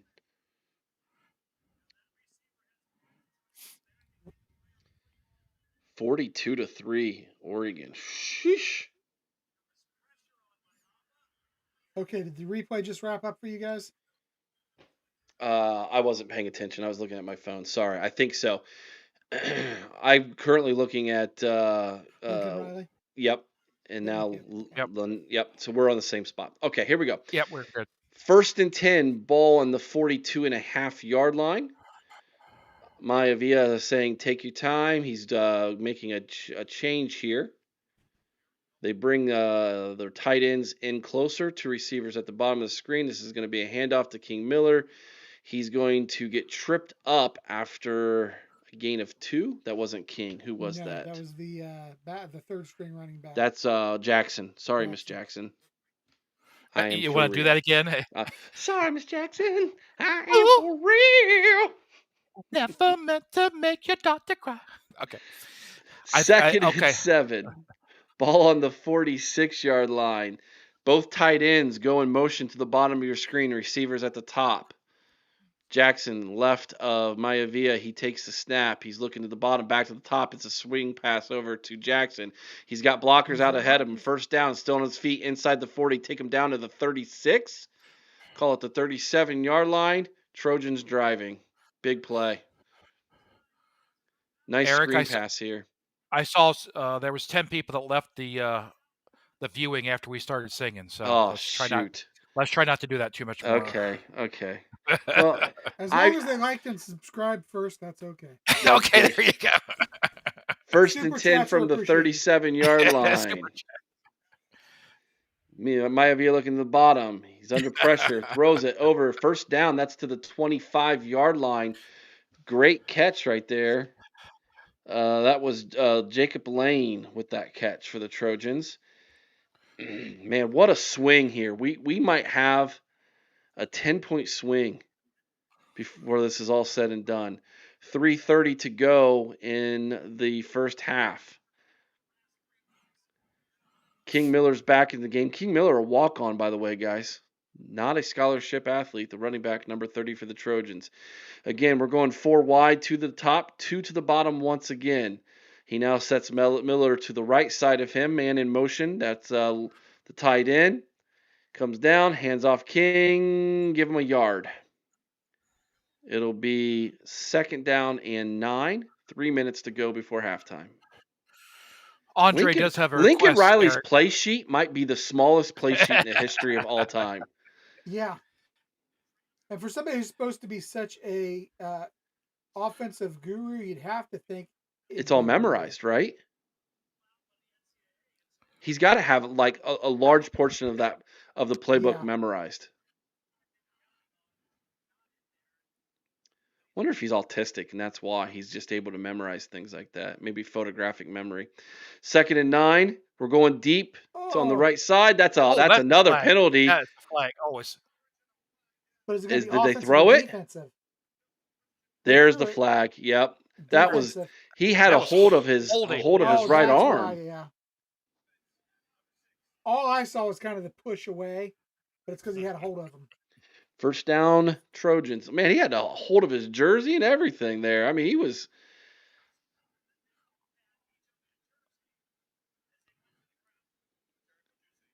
I'm pretty impressed with Maivia's. Like, he's pretty calm. He is.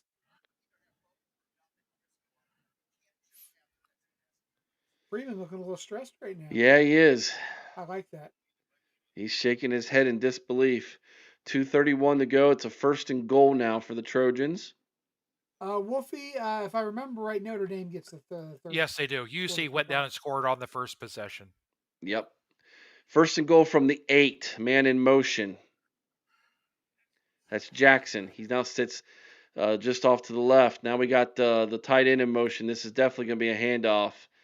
1 yard, maybe 2. Eric, I think you need to start getting a poll together because Andre wants you to stop singing, and Troy thinks you have the voice of an angel. Troy, we might have to drinking since noon. my that would be my wife, who has a lovely singing voice. Yeah. That I'll agree with. That's going to take us to the 2-minute warning, guys. 2-minute warning, man. What a What an interesting game. This thing was 7-7 first 5 minutes into this football game. We've had 10 points total since then.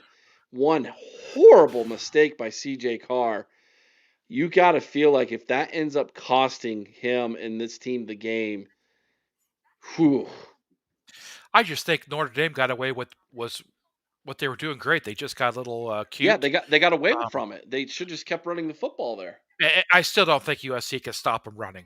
Um, but it's going to make it more interesting. But when the ball's wet, you don't know about fumbles or anything else. So, I mean, I do know this. Jeremiah Love has some of the strongest hands in the game. I'm pretty sure of that. So I'll tell you what, you're going to see a heavy dose of him after the half when the rain comes falling. No doubt about it. Oh, BYU is up on Utah 7-0. Missouri is up on who are they playing there? Now they went to Auburn. commercial. I didn't catch it. Auburn 10-7. Alabama is up on Tennessee 9-7, and they're driving with 6:30 to go in the Virginia's first closing the half. gap. 17-10, Washington State over Virginia. They closing out. That's surprising to me. yeah. But it doesn't. At the end of the day, it doesn't matter because if Virginia wins the ACC, who cares if you lose that game? Yeah. Their one loss is to NC State, but it was a non-conference game with NC yes. State, man, which is crazy to think about that you play a conference team, but it doesn't count towards your conference record. So Virginia might be one of those teams that goes like 10-2 with their 2 losses against unranked non-con teams, but they still go to the ACC with a chance to go to the CFP. Yeah, I like. Go ahead, Bert. No, go ahead, Chris. No, I was just gonna say Iowa and Penn State at the half. It's 14-10, Penn State. No, I was just gonna say Wolfie's comment there. I'm old enough that Tecmo Bowl was my favorite game of all time. Come on, you had to. You played Bo Jackson, didn't you? I Everybody did. played Bo Jackson. But okay, so that's Peyton what was we're pretty talking about. Though too. Yeah. Peyton was Oh, pretty good. yeah. But that's what I'm saying is you have Bo Jackson on your team and you're throwing the ball just like what Notre Dame did, going down there and throwing an But you interception. had Tim Brown too. You Tim did. Brown was awfully good in there. You know, you play Tecmo Bowl and you get Bo Jackson, and then you run backwards because you avoid all these tackles, and then you go all the way down. And the funny thing is, I'm trying to remember, wasn't it like Steve Berline or something that was the quarterback? Oh yeah, yes, it was. That's a good memory there. Yeah, that's a good memory. I just saw Matty Butcher's comment about. I think he's talking about when he says the Delaware Dingoes. He's talking about my stepson Xander. Yeah, he's a freshman at the Delaware Pacers, but when they were here, they said what's their mascot, and they came up with Dingoes, which is Australian dog. Which everybody still laughs about that. I've always thought Delaware should be the Diesels because the railroad track goes right by the high school, and about once or twice a game, a big diesel engine would come flying through there and blow its horn by the track, and I'm always I don't man. even want to hear about diesels after this morning. I threw him off. Oh, did you? I banished him this morning. Again, huh? He came in and started getting cocky with me, and I told him, I'm not going to let you talk to me like that. And he started it again. And I'm like, dude, you're gone. He said, I'll talk to whoever I want, however I want. No, you won't. Click. That wasn't the quarterback running there, was it? No. Did I miss a play? I did. Yeah. Okay, so that was a wildcat to the right. Yeah. Didn't do nothing. 3rd and goal, timeout Notre Dame. So they're trying to conserve some time. I think Notre Dame's thinking maybe we can get the ball and get in field goal range here to go in halftime, get some momentum for this offense. If they hold USC to a field goal here, that's got to feel like a big win. I know it's a 6-point swing, but that's really better than 10. Because USC should have had the field goal on the last drive. I know, I know, but I'm just saying, like, Notre Dame defensively needs to feel like that's a win after what they've just been able to do to drive down the field.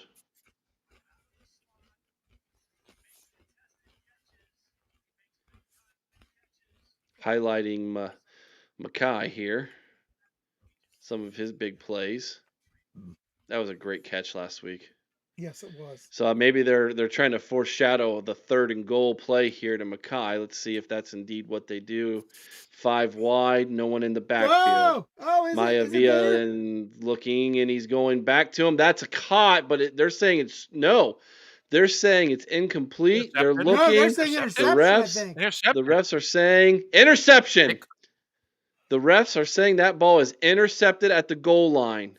Let's take a look They're at it. wrong. It That hit the ball ground. bounces and hits the ground. There's Yep. no way that's an Yep. interception. No way. Yep. That's going to be 4th and goal for the Trojans, then put them in field goal range. That ball bounced right off the Yep. ground. Yep. NBC's actually showing Surprisingly, the replay of that one. They because never they did haven't show the shown replay much. for the first one.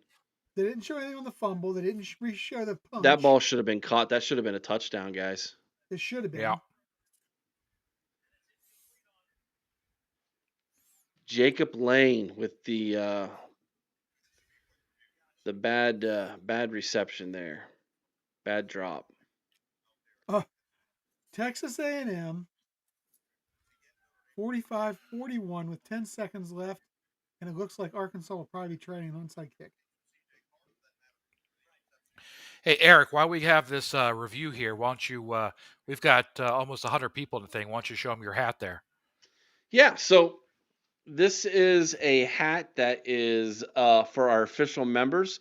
If you go to our Patreon page and you sign up for the $20 a month fund, we will send you this official member OHIO podcast hat.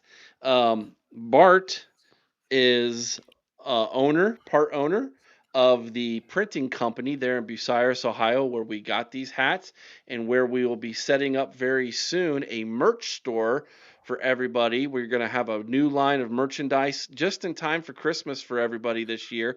That hopefully will be up. What do you say, Bart? About a week or two, maybe. Hopefully. Yeah. Yeah. As soon as you get me the designs and everything, we could do that. They're already there to your mama. Okay. Well, and the thing is, we only sell 3X and 4X shirts, so the only ones that fit me and you. So that might be a bad thing for everybody else. So. Hey, Oh, I can wear a 4X. I thought you were a 1X or a 2X, Chris. Not since about middle school. Okay, middle school. All right, USC going to go for the field goal, try to make this a 1-point game here. Ball's on the right hash. It's inside the 10-yard line. This is going to be about a 21-yard attempt. 22. Ball's down. Kick is up. Easy. It's 14-13. You got to feel like if USC wouldn't have gone for it on 4th down the last time that they were down here, would it be 16-14? Maybe a mistake. 1:43 left. CJ Carr is going to get a chance to maybe put Notre Dame now in field goal range, try to get that 3 points back. We'll see how aggressive Marcus Freeman is here with time remaining in the first half. And you're going to join me in Bucyrus, Ohio, Michigan week. That's why don't you right. tell Yes, we everybody about are. what you're going to be doing? What are you going to be doing for Michigan game? Why don't you tell everybody? Us three are going to be at Baker's Pizza beginning at I think 11 a.m. when the doors open. At 11 a.m., we will be in the back room doing a Michigan watch party. We're going to have a fun little pregame show for everybody. We're going to do, during commercials, we're going to do trivia for prizes. There's going to be a 50-50 raffle. We're going to have BTB t-shirts hopefully available to purchase. To maybe if you give enough money in the 50-50 raffle, you can get a free t-shirt. And the proceeds are going to go to Bart's company and the OHIO podcast, and you'll get the best pizza in North Central Ohio, right there at Baker's Pizza in Bucyrus, Ohio. We're efforting a couple Buckeyes coming as well. Sean's been working on that. So the Schrock Star is trying to get maybe some possible Buckeyes to come. And Sean will be there, myself, Chris, Bart. It's going to be a great time, everybody. Yeah, Baker's Pizza. I mean, you guys have been there. It's a great place, great pizza, great wings, all the beer. where we're going to be at is going to be in the back room, and it's a great setup, and I think it's going to be a great time. Yeah, So, How many do you think couple it monster holds screens. back there? Oh, 100? you can you get know, 100. yeah, I would say, um, And it's a first come first serve. That is what Baker's told us. So yes. you will need to be there early if you want to make sure that you have a seat. There's probably going to be a line at the door, more than likely, to get in, to go back to that back room and get yourself and people come with you a table. But once the public knows that us three are going to be there, it's going to be a line out the door, probably. As long as Don't you Eric think? promises not to sing. I'm thinking the singing is going to bring the people. Yeah, we might do some karaoke. So Eric, I gotta ask. Andre wants to know: do you think John Kennedy is having a coronary right about now? John Kennedy. So this is a funny story. They asked John Kennedy why he doesn't do live game watches like us, and he said, "No way, I will never do that." He goes, "No one would ever like me if I did that." So he refuses to do live game watches. This kick is received at the 3. We're gonna get a return. Stumbles. We're gonna go down at the 16-yard line. The Trojans, nice job on special teams covering that one. That's gonna make the job here for CJ Carr a lot harder to try to get in field goal range. I am not aware how good the kicker is for Notre Dame this season, so I don't know what the I'll where bet they'll he's need to better get on than the Jaden field. Fielding. Can he hit it from outside of 35 yards? That's the only question. 1:39 to go. Ball is set up at the 16-yard line. Yep, they're Minute going to go 36 for it. with the CJ Carr is looking to sidelines. the top. He hits number 9 out of bounds. That's going to be a gain of 6. That was Eli Raridan, the tight end on that reception. Gets knocked right out of bounds, stops the clock with 1:36. We're going to call it a second down and 4. This is important for USC to stop him here because Notre Dame gets the ball, starts the second half, and if they can stop him, that might give them a little juice going in the second half. Raridan goes in motion from left to right. Love goes down the bottom. That is who they're going to go to. He breaks the first tackle. He gets hit by the second one, but it's all the way up at the 33-yard line. First down, Notre Dame. He was tackled inbounds. Clock stops while they reset the chains. Hey, Chris, do you think he's going to be the first running back off the board this year? I do. He's got great burst, good size. You know, he's a power back with speed. Um, I think that Out he's of bounds. definitely going to be. Yeah. First down pass went to number 0, He's out. Malachi Fields. That ball was caught out of bounds. He's got half his foot on the line. Doesn't matter if he held onto it or not. Out of bounds. It'll be second down and 10 from the 33. And I guess staying that same theme, Chris, do you think Carnell Tate will be the first wide receiver off the board? My gut instinct is yes.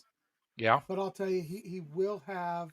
Guys, that might be a catch because he came down toe first. See, I don't know. That right toe's down first before the heel hits out of bounds. That's a catch. He But maintained possession throughout the catch out of bounds. They're going to review this you thing. know, I think you have to have the whole foot down. Do you not? You have to. Well, no, you can toe tap. Yeah, you toe tap. That's a catch.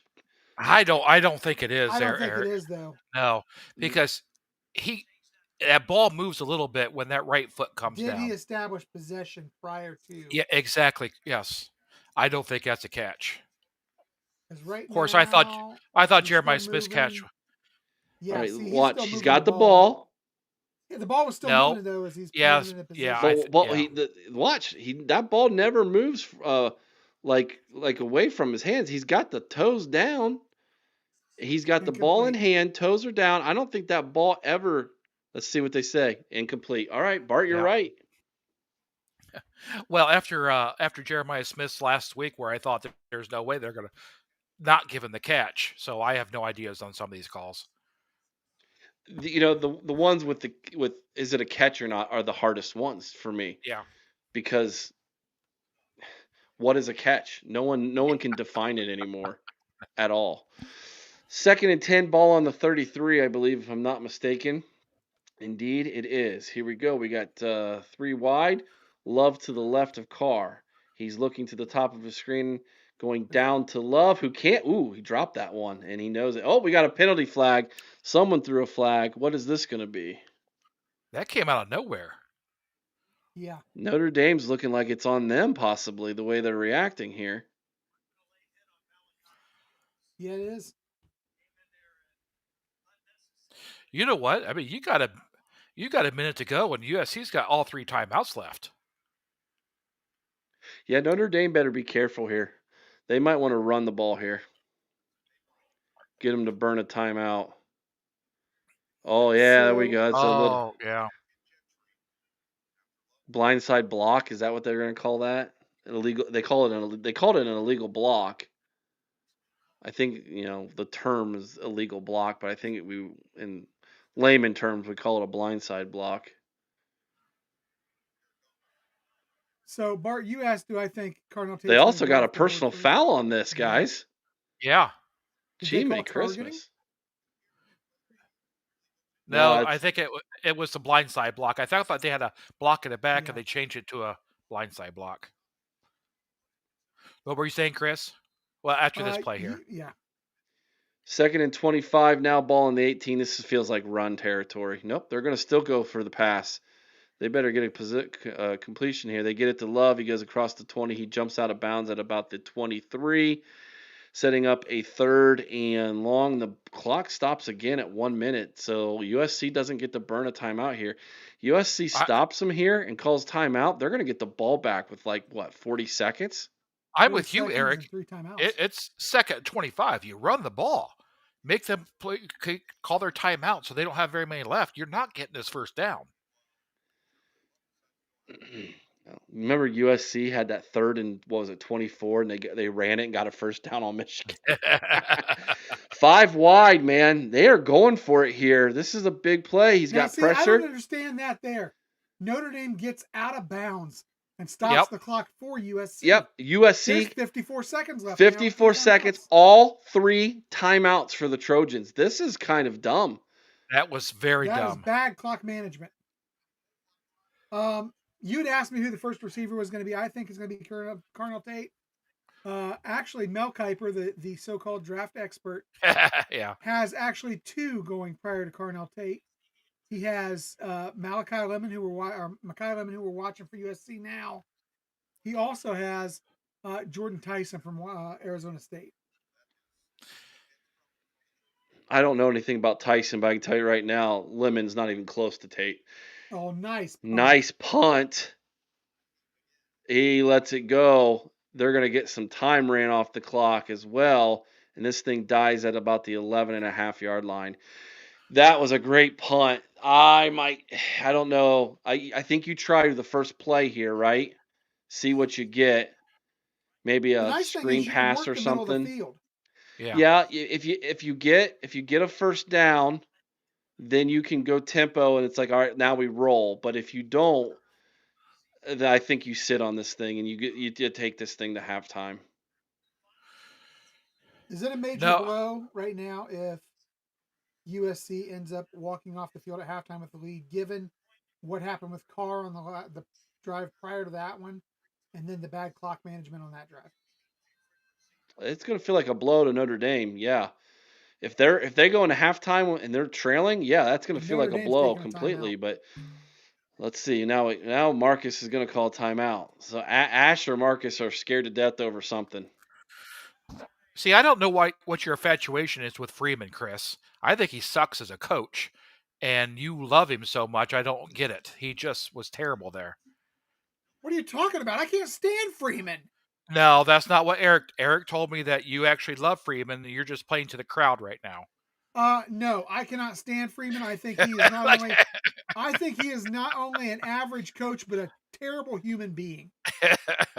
You know the song Freebird? Chris rewrote it. Freeman, yeah. Sing it, baby. Sing it. He's total trash. Well, then Eric trash for his comments. How about right now? Right? Oh, look at this.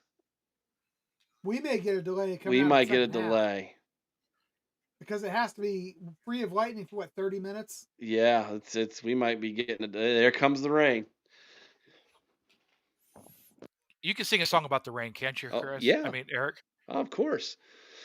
All right, man in motion, ball on the 12. It is a 1st and 10. USC going to take their time now. They were looking to see what kind of defense Notre Dame is. They got one single high safety about 25 yards off the line of scrimmage. He's going to look over the middle. That's exactly what he's going to do, is try to find somebody. Woo, that was dangerous, man. Incomplete. I think USC is going to burn the clock now. I think they gave them one opportunity here, see what they got. They didn't get it. I think now they're going to go ahead I and run don't the go away football. from it yet. I really don't. I don't either. I take another shot at this. There's too much time left on the clock for Notre Dame then, and something else to happen. Ash's defense is total butt. Not today, that's not. You can find a kink in that armor, I promise you. 36 seconds to go. They do have 4 in motion there. They're going to hand it off. Yep, King Miller. And did he get out? They stopped the clock. They pushed him out of bounds. Literally, these offenses, the opposite of what you need them to do this quarter. It's what's happening. But you really think about, though, is Notre Dame held them to field goals, and USC didn't take that field goal, and then they marched down after the interception.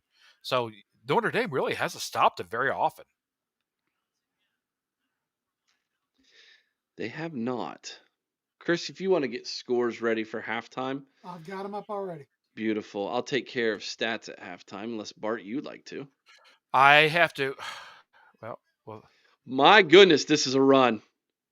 Well, they might have thought they were going to run the clock out, but after that 20-yard scamper up the middle from King Miller, I might go ahead and decide to call timeout here and take a shot at this thing.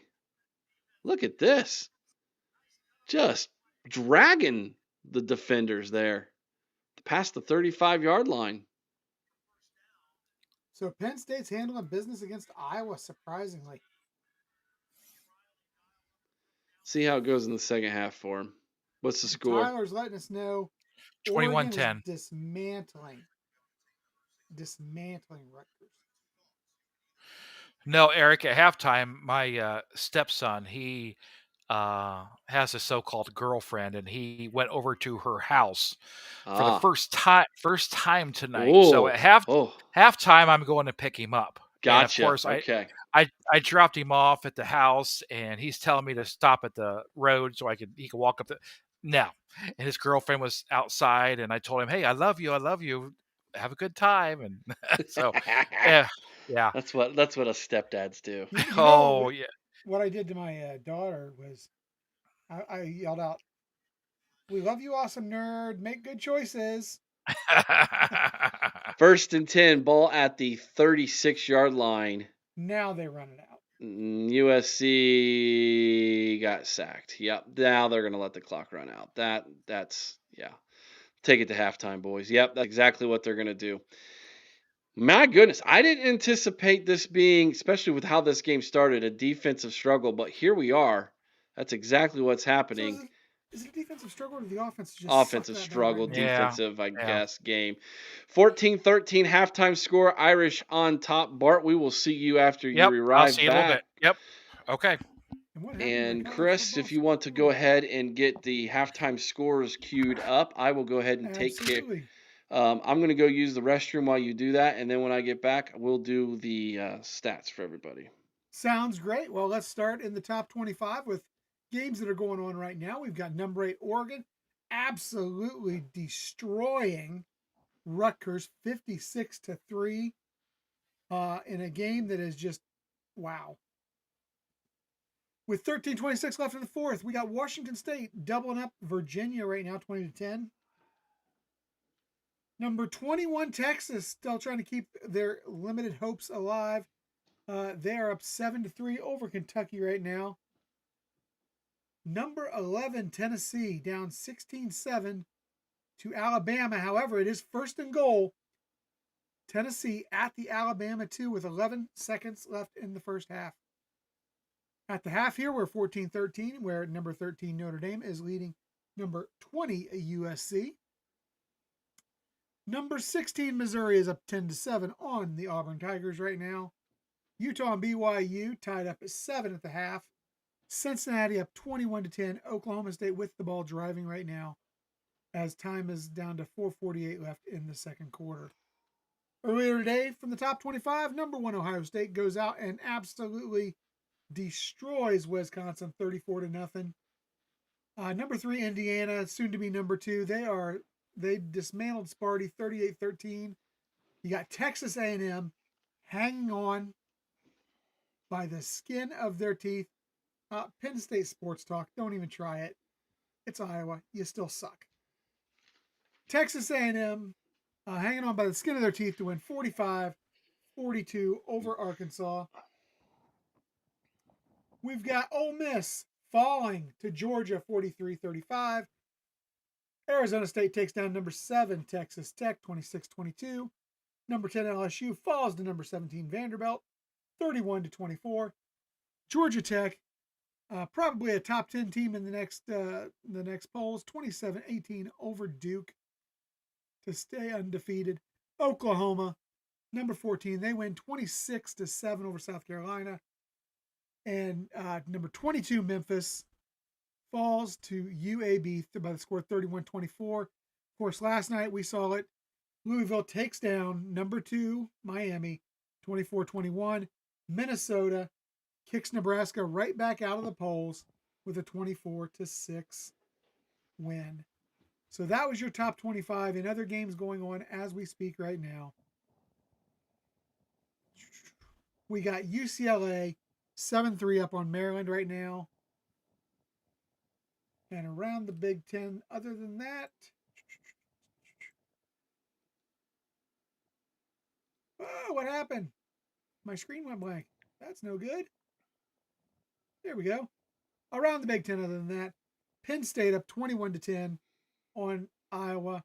And, of course, the Scum Loserines did win 24-7 against Washington today in the outhouse. Oh, and just for our buddy DK, Eric, last score I want to throw out there. Northwestern 19, Perdon't 0. Ooh. 0. 0. That's tough to swallow. They're a week away from basketball starting anyways. They're the number 1 team in the country preseason. But you know what preseason polls mean, Eric. Diddly poo. That's it. All right. Going to our halftime stats for everybody, we'll start with the visiting team USC Trojans. 177 passing yards, 60 rushing yards for 237 yards total, 5.6 yards per play. They've had 14 first downs. They're second. They're 2 of 7 on third downs, 0 of 1 on fourth downs. They've ran 42 total plays for 17 minutes and 42 seconds of time possession. They've had 1 penalty for 5 yards. Player stats for the Trojans. Jaden Maivia is 14 of 24 for 177 yards with 1 touchdown, 0 picks. The leading rusher, the walk-on, King Miller, 11 carries, 53 yards for 4.8 yards per average. Brian Jackson has given 11 yards on 4 carries, 2.8 yards per. Leading receiver is Tanuk Hines, 3 catches, 57 yards. Jacoby Lane, 4 receptions, 36 yards. Makai Lemon, he's supposed to be better than Jeremiah Smith, 2 catches, 28 yards. Defensively, leading the team right now in tackles with 4 is Kamari Ramsey and Bishop Fitzgerald. Cameron Fountain has a sack, and Braylon Shelby 1 tackle and an interception. Notre Dame so far in this game, 86 passing yards, 182 rushing yards for 268 yards per play, 8.9 yards per play. 268 total yards, 8.9 yards per play. The Irish have had 11 first downs. They are 0 for 4 on third down, and they have not attempted a fourth down play as of yet here at halftime. They've had 30 total plays, and they've possessed the ball for 12 minutes and 18 seconds. 5 penalties, Chris, for 60 yards for the Irish in this football game. CJ Carr is 10 of 15 passing for 86 yards, no touchdowns, 1 interception. Jeremiah Love, 10 carries, 134 yards, and a touchdown. That's 13.4 yards per.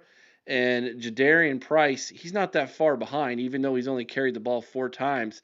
He's done so for 57 yards and a touchdown. That's 14.2 yards per. Jordan Faison is leading the team in receptions. He's got 4 for 44 yards. Jeremiah Love also has 4 catches out of the backfield for 28 yards. Defensively, Aiden Schuler is leading the team in tackles with 7. T. Johnson has got 6 in this game. Kingston Valamu Asa has got a sack in this game, and there's been no interceptions for the Irish statistically. Chris, as we look over these stats, he got up. Sorry, we'll have to wait till he gets back down here and puts his headphone back on before we include him in this conversation. But as we look over these stats, Chris, it is very evident that this is a USC team that's doing it through the air and a Notre Dame team that's doing it on the ground. With bad weather coming, this feels very much like a Notre Dame advantage in the second half. Oh, without a doubt. Without a doubt. USC is going to have to find a way to start moving some people in that line of scrimmage to open up some holes for that run game. Now, we've seen flashes. We've seen them do it a few times. But they've got to consistently be able to open those holes. Because I'll tell you right now, as this gets sloppy, as the weather comes in, yeah, absolutely advantage Notre Dame right now. Mm-hmm. And I hate to see that. Yeah. I don't know who Michigan Man is, and I know it's a trolling. It's obvious an Ohio State trolling Michigan, but please keep other people's names out of the chat. I know you're having fun, but it's not very kind, and that's kind of can be considered a personal attack. So please don't. You said not very kind, right after I said I hope Marcus Freeman stubs his toe coming out of the. Well, Marcus Freeman is a celebrity football coach, and the people that's being mentioned are just people in chats and Correct. who enjoy podcasts. Very different worlds. None of us are getting paid millions of dollars to be football fans. Johnny might be. No, none of us are. It's just me, Tim79. They are already saying Alabama will beat Ohio State. Who's they? The SEC pundits, the ESPN talking heads who are talking the SEC talking points on a daily basis. Like, it means nothing. It'll always mean nothing, whatever they say on ABC/ESPN/SEC homers. So, not listening to it. This is an Alabama team that doesn't play good defense. Nobody in the SEC is playing good defense this year. I would say Alabama's better than most, but I'm still not impressed. I think they've got weaknesses. And offensively, again, nobody in the SEC is playing defense this year, so I'm not really giving that much credence to Alabama's offensive outbursts. And this is a team that gave up 14 to a woeful Wisconsin offense when they were up here. Yeah, and it's an offense that almost got in field goal range today against Ohio State. Yeah. So it's hard to glean. I don't put any stock in the similar opponents argument. I just don't. Like I said, it's you hear Michigan throw it out there, but similar opponents don't. There's so many different variables in that. You talk about you would have to be playing the same people at the same place in the same weather at the same time. and none of that ever happens. And again, it's just matchups are different from team to team. A 100%. team. I mean, you look at it. Let's call it what it is. Last year, Michigan beat Ohio State, even though they were a god awful team and sucked butt something fierce. But they beat Ohio State for two reasons. One, Ryan Day couldn't get out of his own way in that game, and two, they actually had a better matchups along the front line. That's the difference. Matchups are everything, so you can't really go off of common opponents. No, and there's so many other things that you need to take into account when you look at that too. Yeah. When is the game played? But Beginning of the season versus the middle of the season versus the end of the season. Was all the players available, or were there some players unavailable because of injury? All of that plays a major factor in whether how you compare them. And so I've never gone into these things and thought to myself, like, boy, common opponents, you beat them by this much, we beat them by that much. Like, I just never, I never take any stock into that. It's pointless, in my opinion, to do that. How does Ohio State match up versus Alabama? That's what's going to matter. Is Jeremiah Smith going to have his way against a cornerback who maybe isn't as good? Do they have enough corners to cover Jeremiah Smith and Tate and Claire and and Ennis and who else we get? We got Porter in there today and Mylan Graham. Do they have enough weapons to do all that? You're never going to know anything until right before that game is played. Right. Penn State. No, you're right. 21-17 over Iowa now, as Iowa's closing the gap a little bit. Here's my question, Andre: is what is going to happen when once again the SEC doesn't even have a team playing for the championship again? Because they haven't had a team play for the championship the last 2 years. Well, you know what's going to happen, Eric? Paul Feinbaum better start getting his resume out there to the CFL, because he said he's moving. Don't promise me a good time. That's all I'm saying. Yeah, he said that, and then he also said, or there was rumors. I don't know if he said it, but there was rumors that he was going to run for Senate as well. So there was that. 4,730 subscribers, Chris. If you're watching for the first time, please consider subscribing to the channel. Our goal is to get to 5,000 by the end of the season, which means we would need 270 more subscribers to get to that goal. We continue at the pace we are. We'll be just slightly short of that, I think. Become real close, but we'll see what we can do with that. We've had over 1,000 people check in on this stream so far tonight, so we appreciate all of you who've checked in and hung around to give a listen to our play-by-play and our comments and everything else that we have been talking about in this football game. 1,000 people have checked in. How many likes we got? 24. You're failing us, people. It's simple. Hit the button. What is a shillelagh, Eric? I'm going to tell you what a shillelagh is. It is an Irish walking stick. The one they play for has jewels embedded in it. It is a stupid-looking piece of wood. That's what a shillelagh is.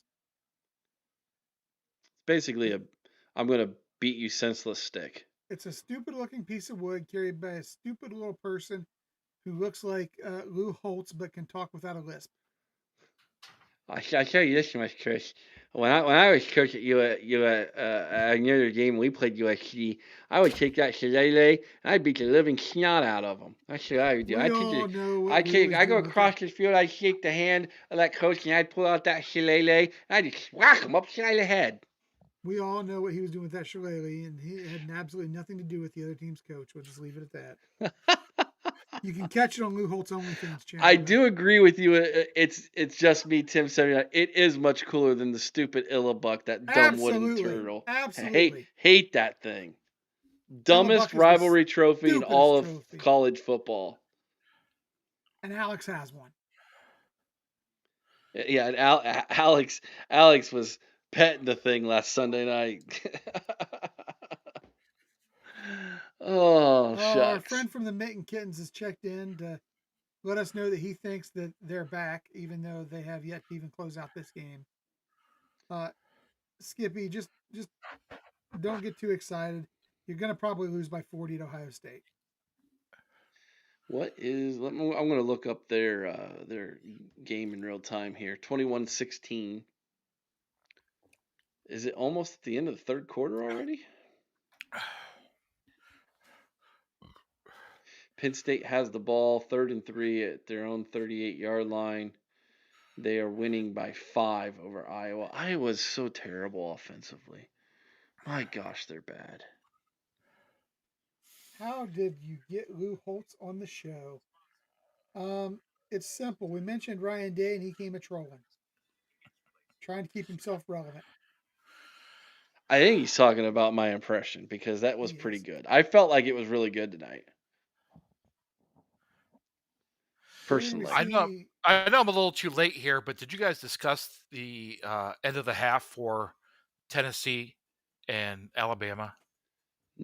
I think Chris went over the score, but that was it. Tennessee had a 2nd and 1 with 9 seconds to go. Yes. Threw a flat pass, intercepted 99 yards for the touchdown to end the half for Alabama. That was crazy. Dang it, Bobby. Penn State was stopped on 4th down, Eric. They went for it on 4th down? And got stopped. Why were they going for it on their own side of the 50 on 4th down?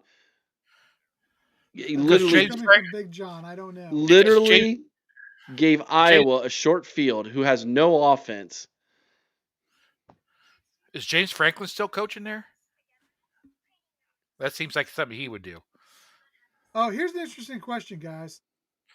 Would you rather face Indiana or Oregon in the Big Ten championship? Give me Indiana. Indiana. First of all, 100%. They're a real Big Ten team. However, a Ohio State-Oregon Big Ten championship game draws money, grows that rivalry even more. Yeah. So the other thing is, for me, I don't know. You've got the two coaches with the most punchable face in all of college football, in Dan Lanning and Kurt Cignetti. I mean, I don't think we've got a bad way to go either way. Although I'd love to just pop Kurt Cignetti's bubble, because he is really full of himself right now. Oh, he was last year before he came to. I think he's actually been. I'm going to disagree and push back a little bit, Chris. I think he's been less full of himself this year than he was last year. He didn't say any trash at all going into that Oregon game until after the game was over, and even then, he was I would say semi humble about it. I mean, he still kind of patted himself on the back in his career and winning big games, but rightfully so. That was the biggest win in Indiana football history.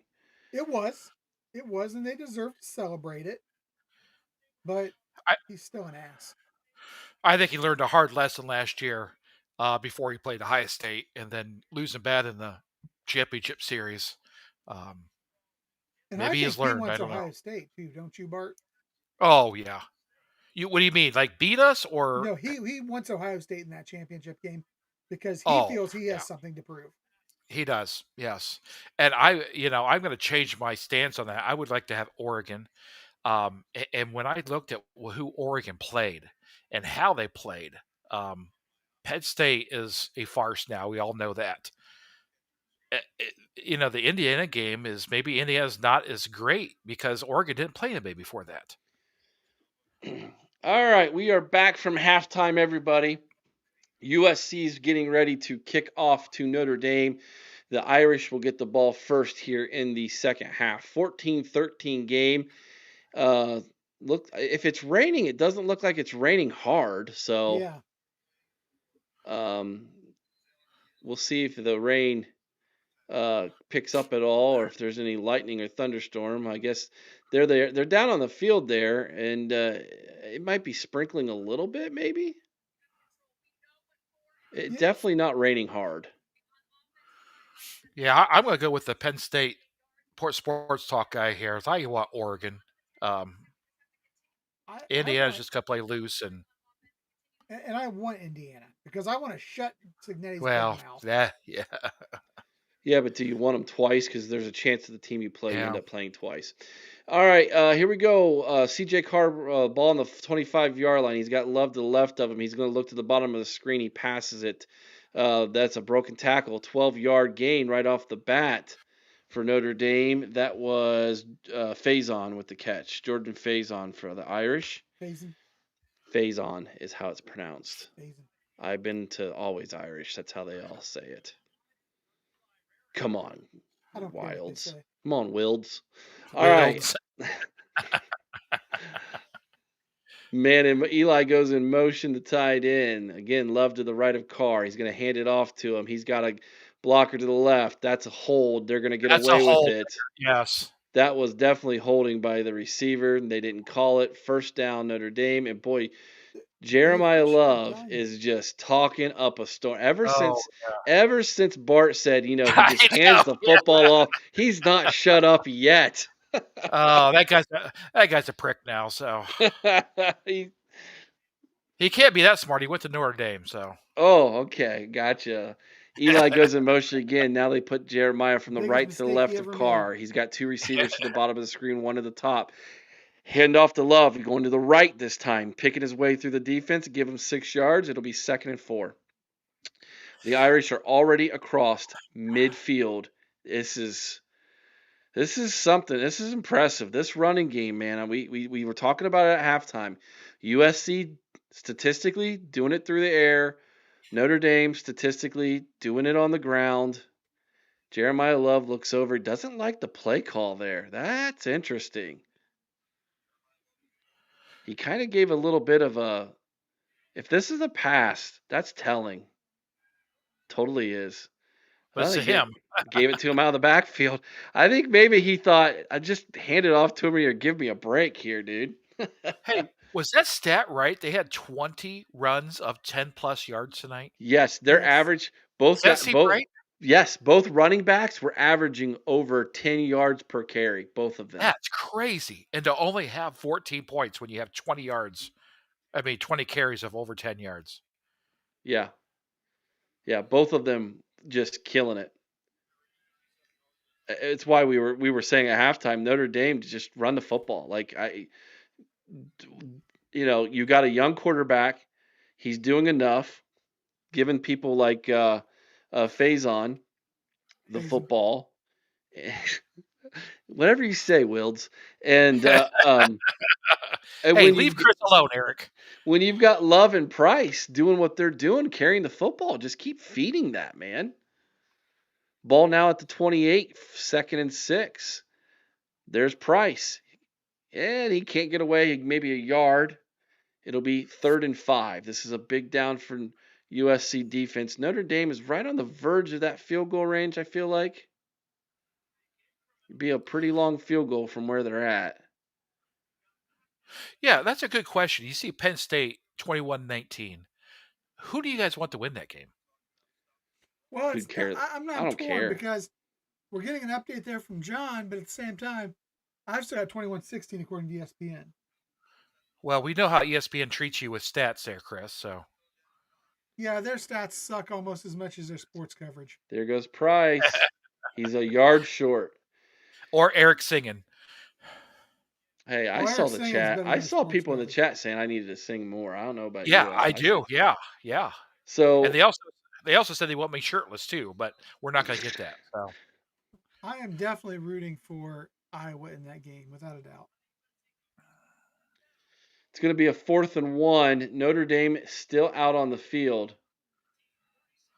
Are they going to try to draw them off sides here? Nope, they're bringing guys in. This looks like it's going to be a run. USC better get their defenders up to the line of scrimmage.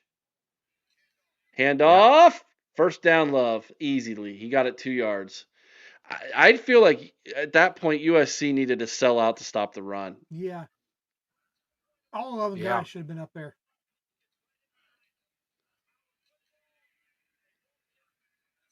That was pretty easy. Well, they loaded the box to the left, and all Notre Dame was run to the right, or Yeah. they ran to the left, and Oh, nice hit. 1st and 10. Here goes oh, Love. Nailed out of bounds by number 17. The safety comes flying in. Now he's going to talk some trash, and Love's like, dude, I've got so many more yards than you ever dreamed of in your career, man. Your mom probably wants my autograph, bro. Get out of my Love went face. for a stiff arm and whiffed. yeah. You think about the more Penn State loses, the more their recruits will not want to go there. Do you think that is, Chris? Absolutely. That's a good point, Yeah. Bart. Yeah, it's We're just not we're not really competing Iowa for any recruits, so that's a good no. point. 2nd and 7, ball now on the 18. Love to the left of Carr. He sends Eli in motion back to the right. 2 receivers to the bottom. He's looking to the top. Throwing that way to the end zone. Overshot the receiver. And number 17 puts the seatbelt on. Tells the crowd to be quiet, even though USC is currently losing by 1. It is I definitely will, raining. I will never understand. That almost looks like Hey, hail. look who's trying to call me. This would be one Caden, Diesel Freak. Sorry, bud. I'm on YouTube. He's probably calling to complain about me anyhow. Probably. 3rd and 7. Another big third down here for this USC defense. Got to get off the field, keep this thing to a field goal. You got 2 receivers to the bottom, 1 to the top. Tight end in motion, Love to the right of Carr. They hand it off to Love. He breaks a tackle, breaks 2. He's got a 1st down into the 8. USC cannot stop this running game. At this point, you have to turn around and hand the football off to these 2 running backs for the next 3 straight plays in 1st and goal, 2nd and goal, 3rd and goal. They should all be runs at this point. Well, they're running it on 3rd and 7. And they I got mean, a 1st down easily. how much confidence do they have? Yeah. Well, they should have confidence because they're dominating the line of Yes, scrimmage. exactly. Yeah. I was This is a fake pass. Carr takes off. He gets 2 yards to the 6. It'll see. be That's just 2nd and goal from the 6. That's stupid. just Who dumb. do you want? Who do you want running? Love or Carr? Stupid. But I see. I view Penn State as the same as Michigan. I want Marcus them to lose Freeman every. with a snotty looking smile there. What was he smiling That's 'cause he's a about? punk. They maybe showed him that we're doing this live, and they said, "Hey, look at this guy," and he just smiled. He's like, "Ah, that Chris Wilds is on there." 2nd and goal. CJ Carr throwing to the end zone. Touchdown, Notre Dame. I'm glad they just listened to me. And now we've got some kind of crazy crotch dance there by number 2. I don't know what that was, but grab the crotch, do a circle. Will Pauling doing a dance. Notre Dame up 20-13. Extra point pending to go up by 8. Interesting that they went with the slant there. I love this. Isn't that how? Yeah. You can go, Chris. ESPN is the CNN of sports. Absolutely. Yeah. Isn't that how you got your seduced your wife, Eric? Was that crotch dance? Some do say yes. It was. Some do say. Well, no, some don't. She does. So. Well, have you ever seen those? The Indian people when the snake comes out and they're playing the flute and the snake kind of comes out and strong. She was like, "Yeah, I just hypnotized her with my crotch dance, and it was all." Oh, I thought you meant she was playing the flute just to get some action. So she plays a mean flute. It's pretty good. Bama running away with this thing, man. Sorry, Chris. We'll keep it. Oh no, I'm just trying to keep myself out of this one. There's no good way any comment that comes out is not gonna be good. She's over here. Is that the recorder? It's not really the flute, the little recorder. Yeah, I think the is the recorder. instrument. Yeah.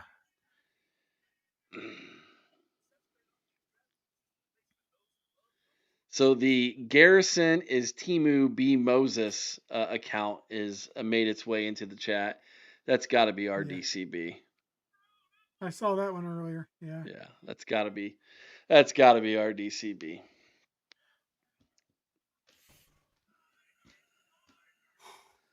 You know, 97 watching us live, 61 on the old X, 35 on the tube. One lone person on Facebook hanging out with us. Appreciate you.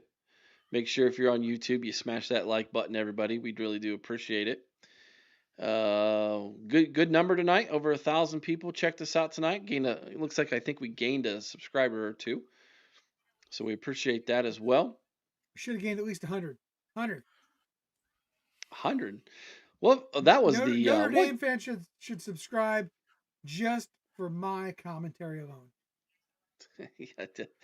Yeah, I'm Ooh. pretty sure that would not happen. Well, they're not the smartest people in the world, so you don't know that, Eric. Don't tell them that. They think the same thing about They us. So it they think doesn't. they're right up there with Michigan. Yeah. Well. The blue, the gold, they're kind of all alike. Yeah. Tennessee just scored. 23-14 is what that score is going to be now. Tennessee started the season out on fire. Like I know they didn't play the greatest schedule, but 60, 70 points a game. And they play some real football teams now, and they're not scoring as much. Do you think there's any truth to that rumor that Caleb DeBoer is unhappy in Alabama and would consider the Penn State job? No. I nothing. No.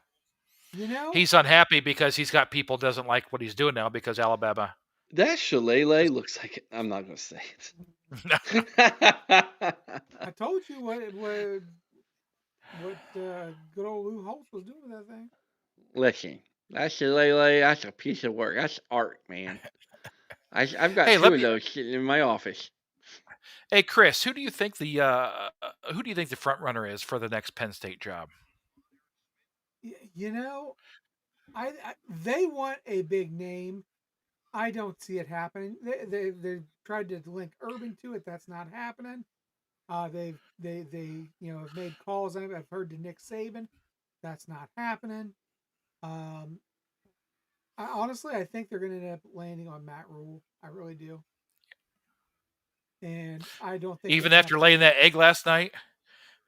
Yes, because I think they're going to find that the best thing they could have done was keep James Franklin. Yeah, you're probably right. Yeah, I always thought Matt Rule would be the number one guy for them right now. Maybe they'll take Marcus Freeman and we can beat him every year. What about the coach from Syracuse? Fran Brown, is that his name? Mm-hmm. Yeah. I don't know. Has Kyle McCord got any eligibility left? Well, I mean, let's be honest. It's Syracuse, and he's done a decent job there. Decent.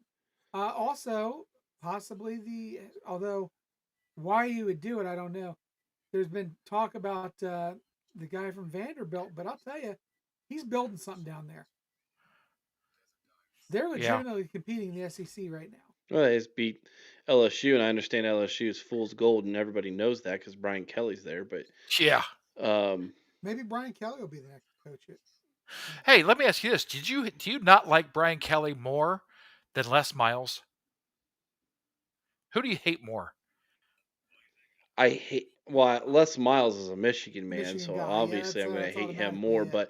But I mean, I don't hate Brian Kelly because I feel like Brian Kelly's just. I think he's the most overrated coach in college in the last decade and a half, and I mean, wherever he coaches, he fails, and so as an Ohio State fan, I can't hate that. You know, but if you're gonna ask me who do I think is more fraudulent, Brian Kelly or James Franklin, I think Brian Kelly's more fraudulent than even James Franklin was. Well, yeah, because you know what to expect out of Franklin. Well, Kelly until this gives year. Everybody that false hope. I've got the Texas Kentucky game on, Yeah, watching it. 10-10. 10-10, and Kentucky just got the ball back with 10 minutes and 47 seconds to go in the fourth quarter.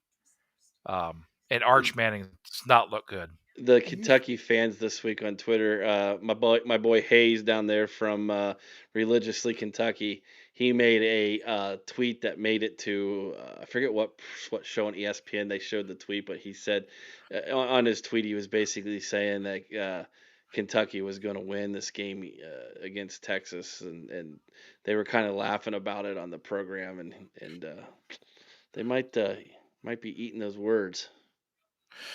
Hey, we were go back to the ESPN as CNN.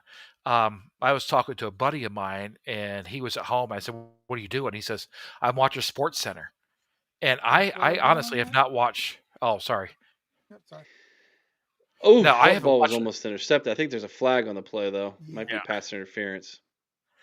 No, I haven't watched Sports Center in probably 5, 6, 7 years. Do you guys still watch that at all or not? Nope. No. Haven't That's watched definitely Sports past my Center time. since Twitter. Basically, I joined Twitter like 6 years ago. There's no reason to watch Sports Center. There It isn't. was it was great when I It was was. in high school and college. It was Yep. great. Oh, it was. Dan Patrick and Keith Oberlin and uh, Oh, all them guys, man. They were all their catchphrases. They were good, man. And it's political Is BS now. is there anybody Handoff from the by the NFL? Trojans. They're across midfield already after that pass interference call. It'll be second down and 8 from the Notre Dame 48. yeah. Anybody from the Olbermann's. NFL you could see making the move to Penn State? What's that, Chris? Is there anybody from the NFL you could see possibly taking Penn State? It's a good question. I Maybe don't Kevin care. I don't Stefanski? follow the Yeah, NFL just to say enough. Kevin Stefanski. Yeah. Second and 8 from the 48. We're gonna fake handoff to Miller. He's not got a lot of time. Goes over the middle. Again, there was contact. No call. It looks like. Nope, No, there there's is a call. flag. I think this is going to be against Notre Dame again. Oh, well, he's saying what was he saying? No. What's going on here? Pass interference. Yep, Notre Dame with another PI. That's 2 in the last 2 passing plays. These receivers are starting to wear down these corners. And it's just the rain has just not come hard enough. I feel like No, it has not. No. to change USC's ability to throw the football. USC does need to answer on this drive, though. They are down 8. It is one-score game, but Notre Dame's ability to run the football is really putting pressure on this USC offense here. First and 10 from the 33. Handoff to King Miller. Up the middle. Big hole. Give him 7 yards. It'll be second and 3. Hey, think about it. Notre No Dame tempo. hasn't really stopped USC very much either. They're just They more haven't. methodical about it. They went tempo but didn't do much with it. Yeah. Back to the line of scrimmage. We'll make it third and 3. Hey, let me ask you this. On the up tempo, do you think that hurts the offense more than it hurts the defense? Sometimes. Sometimes could. I think it definitely. Obviously, the advantage is you keep the defense, you keep the worn down guys in there. You get the matchups. Oh, Third so and close. 3. And we're going to go up top and off the fingertips. Incomplete. No And flag. it'll be fourth and 3. Again, all the defenders are putting their seatbelts on. I used to think that was that motion was putting the sword back in the sheath. And I'm like, and then I learned it was putting your seatbelt on because you're covered. You know what? I did not know that until you just told me right now. I thought it was a sword. Yeah. Yeah. Oh, we're gonna kick the field goal. Interesting. It's trying to make it a 5-point game. This is a deep one, guys. What is this? This is 43 yards right up the middle. Just gets Yep. it off and down those right down. Man, they got a kicker. I'm so So envious. And he wears a hoodie. He's just tough. He's just being like, dude, I go back to the sideline, take my helmet off, put my hood back on. 21-16 is the score now. Interesting score in this game. As much offense as it's been, it's pretty low scoring. Yeah. Yeah, that was surprising to me because they did have a fairly low over under, and I thought to myself, take the over on this one because of USC's offense alone. But I think that it might come in on the under. I don't know. Wolfie says that Chris Berman was good too. Do you guys? I mean, you remember him making up all those nicknames He for was Oh, every yeah. entertaining, but I how wouldn't call him a good how The, great was commentator. the that? Sunday night NFL review show Yeah.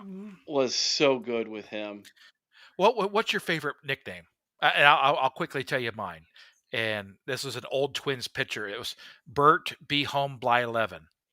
Do you guys remember that? Yeah, No, I don't. Oh yeah, Bert Bly 11 was a pitcher for the Twins back in the day. But What was the there we. nickname he gave TJ Hushmanzada from the Bengals? What was that one? I don't He know. he had a real good one for that one.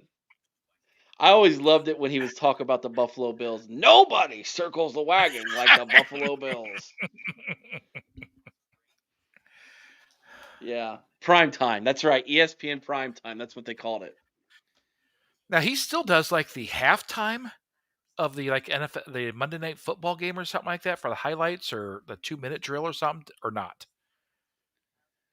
I don't know. I don't watch the NFL hardly at all. Oh, well, I watch the Browns, so I don't watch the NFL either. So Oh, okay. yeah. All right, let's see what Google says here. Chris what Berman's nickname for TJ Hushmanzada was TJ, you say Hushmanzada, I say Hushmanzada. one of my favorites was Sammy Say It Ain't Sosa. Yeah, that was a good one. That was a good one.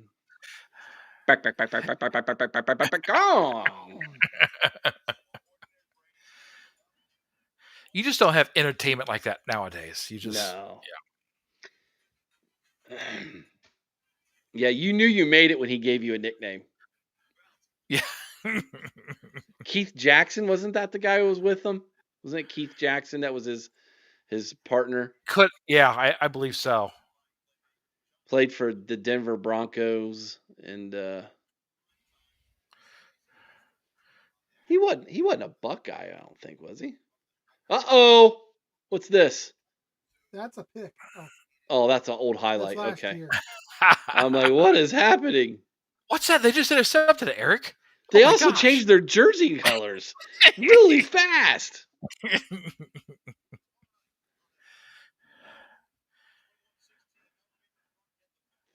All right, USC going to kick it off again here.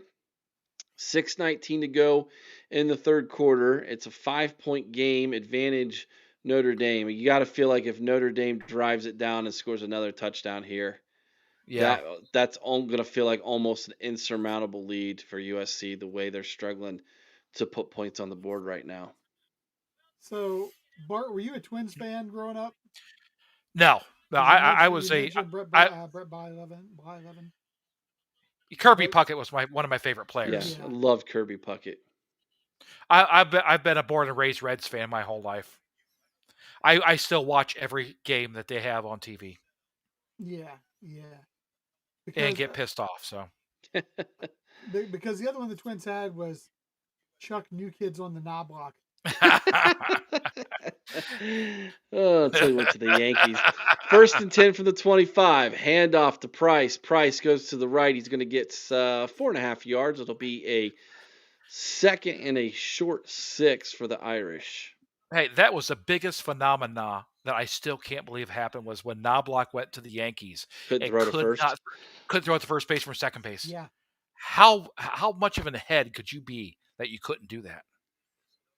Unless you lost feeling in your fingers. Baker for yeah. Yeah. 2nd down, long 6. 4 receivers wide. Love to the right of Carr. Unless that's Price, I can't really tell. Yeah, that was Price. He's going to throw it, catch. No, incomplete. Knocked down by number 19. Good play by the safety there coming up, knocking that pass down. It'll make a 3rd and 6. Big play here. Touchdown, Iowa. Cincinnati putting a whooping on Oak State. What's the score of the Iowa game? 25-24. They went for the 2-point conversion and missed. 3rd and 6 now. Again, 3 receivers tied in. Price to the right. Carr looking to the top of the screen. Goes where no one there. Miscommunication with Faison. It'll now be a 4th and 6. And USC forces Notre Dame to punt. Big time stop. Yeah. How much time is left in that game, Chris? That one has 3:54 left in the 4th. Oh. So huge defensive possession here for Iowa. What's the score? 25-24 Iowa. Oh, they're up by 1 now. Yeah. They went for a 2-point conversion and missed. I'm assuming that Penn State Sports Talk left the chat. As he usually does. I think Big John drove him off. Well done, Big John. Punt by Notre Dame sets the USC Trojans to get the ball on a fair catch on the 28. It'll be 1st and 10 Trojans on their own 28. So who do you guys think is the team that could beat us in the playoffs? Who are you afraid to see in the playoffs? The one team that you think, hey, I don't want to play them. And your answer can't be nobody. Because that was going to be my answer. I know it was. Yeah. I guess Oregon I think Oregon can score at a pace that threatens us. Even knowing how good our defense is? Yeah, I do. I think because I think Oregon is probably twice as good offensively as Illinois. And Illinois managed 17 on us. And so I'm going to say Oregon could probably score well in the 20s. And if our offense is having a bad day, could be a close game. I don't think Oregon's defense is all that, though. No. You know, who I'm scared of is a quarterback that could pass, because our pass rush has not been there. And if we can, I mean, the Illinois guy had so much time back there, and it's almost like our coordinator is saying, hey, let's treat every quarterback like a running quarterback. Just box him in and don't let him run. Well, we can't do that with a passing quarterback like that. And Dante Moore might be that quarterback. I don't know. Well, Ty Simpson's a good quarterback. I was going to say Alabama, but I just don't know how you can judge Alabama based off of the SEC, because I don't think the SEC has an Ohio State. I don't think they have an Oregon. I don't even think the SEC's got an Indiana.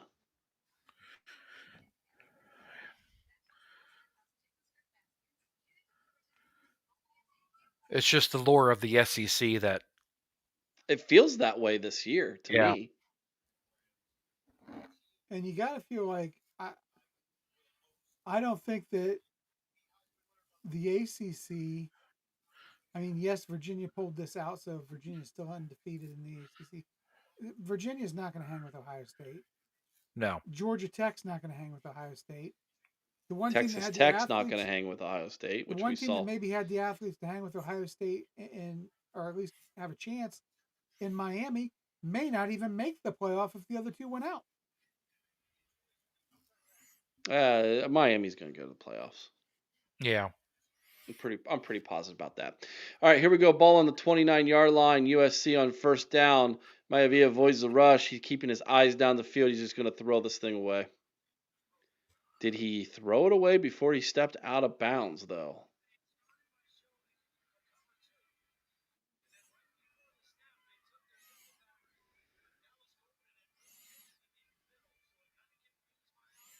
Has either of you guys ever been to Notre Dame Stadium? Yes. Chris has. How is it? How is Okay. it? It's actually it was very nice. It's been years since I've been there. I was actually with my ex at the time, so that was back. Oh my gosh, 25 plus years ago, Oh my. or 20 plus years ago, I should say. But yeah, it's a beautiful place. I think that the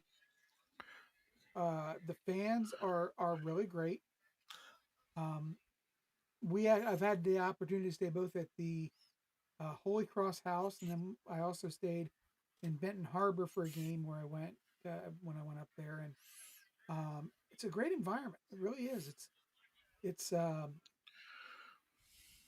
it's someplace I think all football fans should experience, but I won't go there as long as Marcus Freeman's coach. Notre Uh, Dame just got hit with another PI. That's their Yeah, third this game. 8 And for 105 on penalties for Notre Dame. mm. yeah, that's one of the reasons why the USC's 1 for still in this 5 football game, yards in all for honesty. USC. 1st and 10 now, ball at the 35-yard line for the Trojans. Down 5 to the Irish. Little over 5 minutes, 5 minutes and 12 seconds to go. Two receivers to the top, two tight ends to the bottom of the screen. Fake handoff to Miller. He's going to throw it outside, and they're going to get 5 yards on that little swing pass, and then it'll be a 2nd and 5 now from the 40. Have you been there before, Eric? I've driven by it. I haven't been Yeah. inside the stadium for a game. I went over there in my Ohio State garb. I went into their bookstore. Man, they gave me some crap, but it was all good fun ribbing. It wasn't.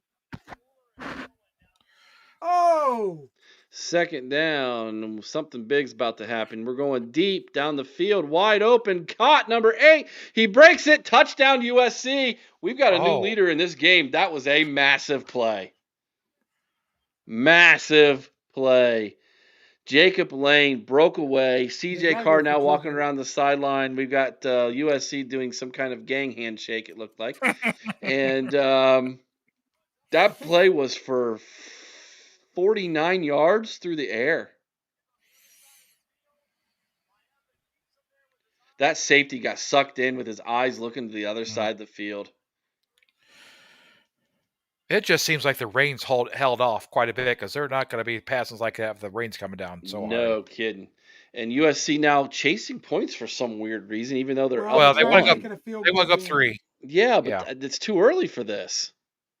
Oh, you only got 4 minutes to go in the third quarter. I don't think it's too early. You're still in the third. Plenty of time. They got it.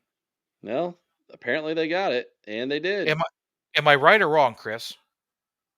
You're right now, but if you look at the analytics on it, it's the right move to make.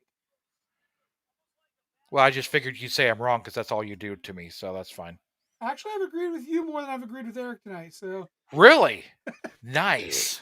I didn't know we were keeping score. He is. Score. Oh, he always keeps. I'm sorry, Eric. I'm feeling left out. Might have to let Chris do the play-by-play in the fourth quarter since he's ahead of me and refuses to push pause. I've pushed pause, and you keep ending up behind me again. Well, I don't know. I'm just living my truth, man. Since you own this, Eric, I'll probably never be invited back again. So I enjoyed my time here, and I think you're the greatest podcaster I've ever met before. Thank you. And by the way, with the chat saying and it's hard to hear you tonight, Chris. I wonder if my volume slid back down again. I don't know. Is that a bad thing? Maybe. It's never a bad thing. Oh man. I gotta find out who pays my bills around here, so I have to go against Chris now. So. Oh! Broken tackle by Notre Dame on the kickoff. We're running this one back, are we? House. Oh my goodness. Notre Dame with a kick return for a touchdown off the kickoff. All of a sudden, here we go again. Oh my. CJ Carr is celebrating like he did something. You weren't even in on that, brah.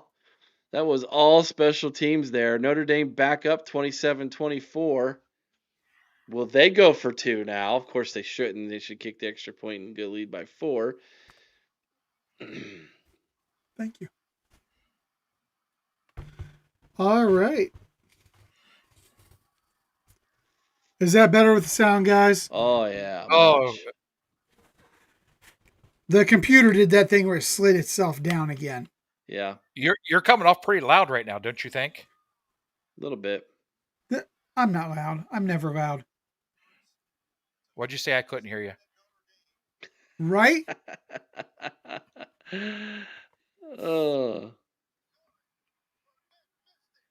Oh my goodness, that's crazy. That is crazy. What is happening? Extra point. Are we happier at that level there? You're good, buddy. You're Yeah, good. that's good. Missed tackle by number 14. Missed tackle by 42. And then everybody else is blocked, and it's to the house. That kicker was almost caught up to him. Little guy. And who says kickers aren't real athletes? Every quarterback there is. I don't want to hear from somebody who should be wearing a skirt. Talking about me? I'm talking about quarterbacks, the It's way they not a protect skirt, them. it's a big dress. Thank you. Let me guess, it's a kilt. Absolutely.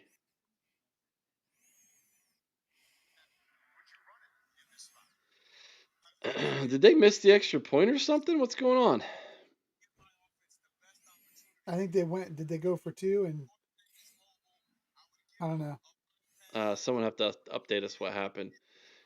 We were They too must busy have, talking crap at each other. yeah, they must have either went for two and missed it, or I don't know.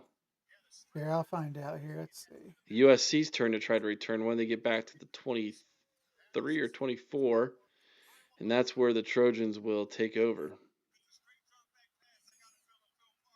Notre Dame, what have they done?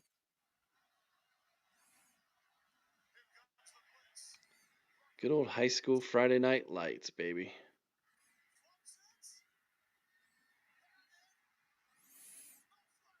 Iowa just stopped Penn State on 4th and 4 with a minute to go, so Iowa's got the ball with a minute 14 to How go, many up how by many one. how many timeouts Penn State got? Is that it? Two. Oh, so That's yeah, it's basically just the game. basically game. They might get it with a couple seconds left, but Yeah. All right, USC 5 wide, ball on the 24-yard line. Miavia takes the snap. He's looking to the left. He's going to take off, keeps his eyes downfield. He hits number 80 for a 9-yard gain. They'll give him 10. Number 30, that was the running back, back. actually. King Miller with the catch. It'll be second and short. Notre Dame did miss the extra point, Eric. They missed the extra point. And how huge could that be? Could be massive because the field goal ties it now. Handoff to Miller. They gave him the first down on that. He's going to lose 2 on that first down carry. It'll be second and 12 for the Trojans.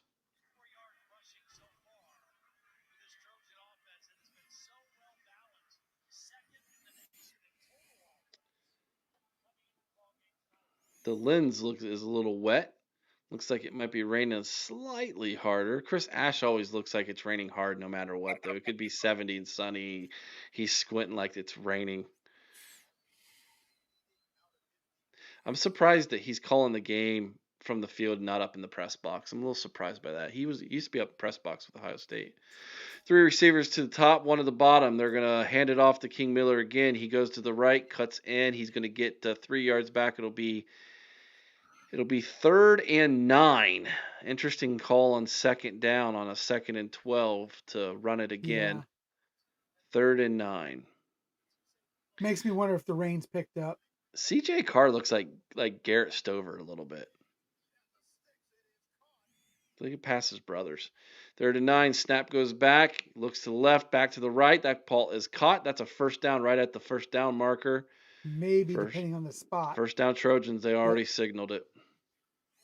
This is not the high state game, Chris, so they should be a first down. No kidding. My gosh. Oh, my gosh. CJ Carr looks like Garrett Stover without the talent. Is that what you're telling me? He looks like Garrett Stover, but Garrett Stover looks like he hasn't slept in months, where CJ Carr looks like he's well rested. We're stoned. Just look at him. All right, 1st and 10, ball on the 44. Well, of course he's Oh, well no. rested. He's the JJ No. McCarthy of this year. And did we get something bad happen? Yes, we did. Yep. Pick off by number 6. The Notre Dame Fighting Irish with a big play defensively. They'll screw it up. I've got confidence Freeman will find some way to screw it up. The only way they screw it up is if they pass the ball. Yeah, exactly. Just turn around and hand the ball off. Yeah. All you got to do. Marcus Freeloader will find a way to screw it up. He threw that off his back foot. It didn't have the same velocity on it. Number 6 jumps it, and good play. That was a good play.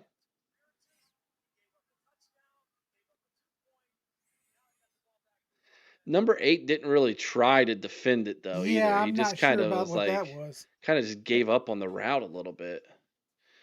All right, Notre Dame ball on the USC 44-yard line. It's going to be a handoff to Love. He's dancing in the backfield. He gets 2-3 yards just by leaning and falling forward. Man, what a horse. Maivia got caught on camera there. Drop an F-bomb. He might have to go see the priest there in the locker room before he heads back to LA.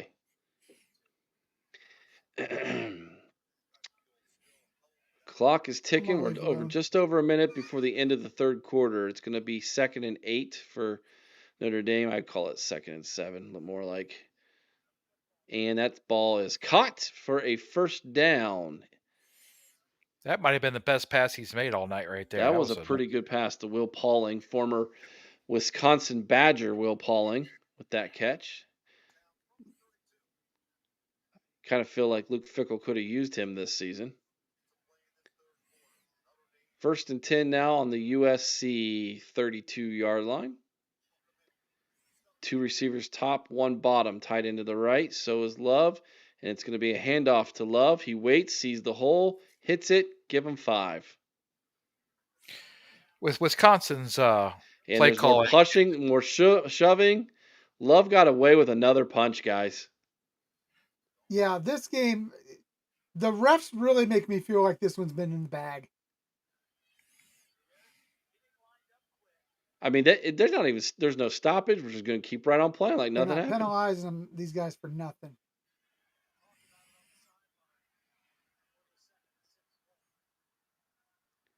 Second and 6. Carr's looking to the sideline for a change of play. We're going to get a timeout. Nope, end of the quarter. That's all she wrote on the third quarter. Marcus Freeman now is fired up. I still hope he stubs his toe.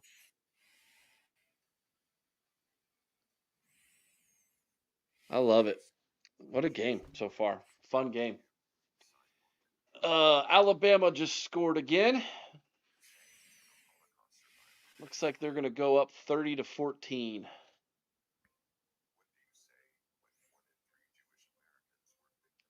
$30-13. Texas is in a slugfest here with Kentucky. Yeah, minute 44 to go. I'm watching the game right here, and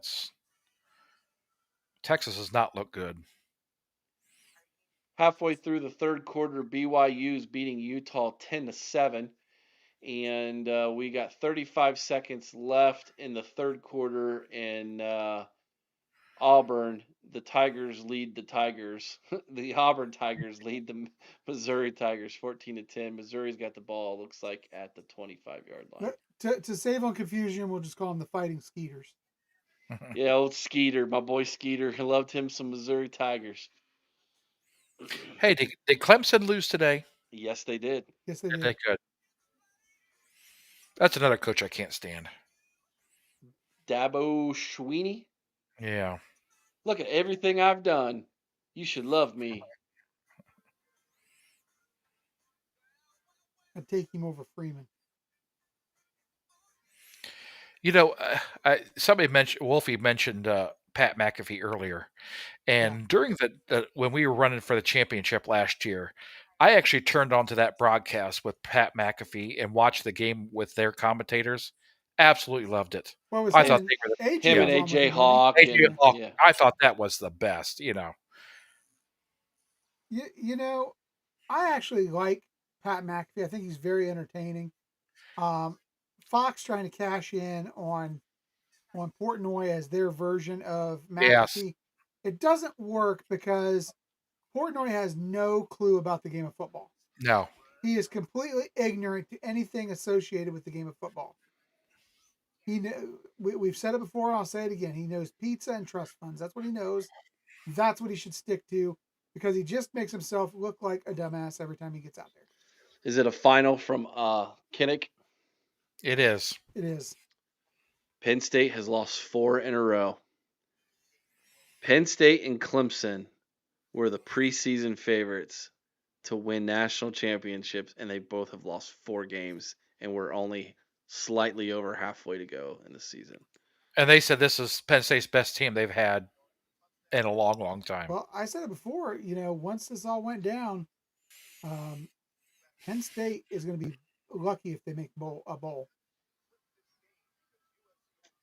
They might be. They're in trouble because their next 2 games are Ohio State, Indiana. Yeah. They even if they lose those, they have to win out to be 6-6. In reference to the rain, Wolfie says, I don't believe the heavy stuff will be coming for several hours. Man, the way that the Notre Dame defenders are just on the sideline staring, like that guy's staring a hole through my soul. Look at that. He is angry. He's an angry Irish elf. That might be the backup quarterback. He's like staring across the field at the quarterback from USC. I dare you to look at Maybe me. he's staring at his own quarterback saying, don't screw this up, idiot. CJ Carr now with the handoff to Love. You won't if you keep doing that. First down, that's 7 more yards. He's unstoppable in this game. They really just need to crowd the box. How many yards does what he have Notre now? Dame's going to do. I'll update that. I've got it for you right here. Love is up to 186 yards on 18 carries, so still averaging just over 10 a carry. 14 minutes to go, too. 12-man personnel in, 1 receiver top, 1 at the bottom. Love to the left. He's going to hand it off. He dances and gets back to the line of scrimmage. That's the first time I think they have kept him from a gain all game long. So with let's just say he goes over 200 yards tonight. Does that bring him to the top 2 in Heisman? He's top 5. Top 5? Yeah, because he wasn't on anybody's list going into this game. He was preseason though. That was that's what's crazy about that. Yeah.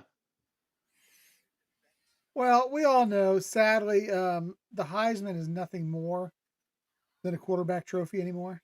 It is.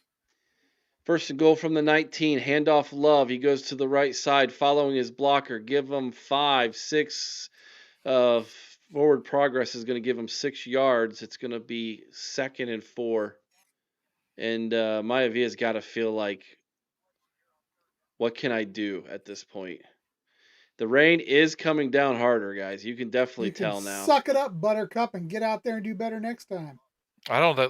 The curls in the quarterback's hair, USC haven't went down at all, so maybe it doesn't rain that hard.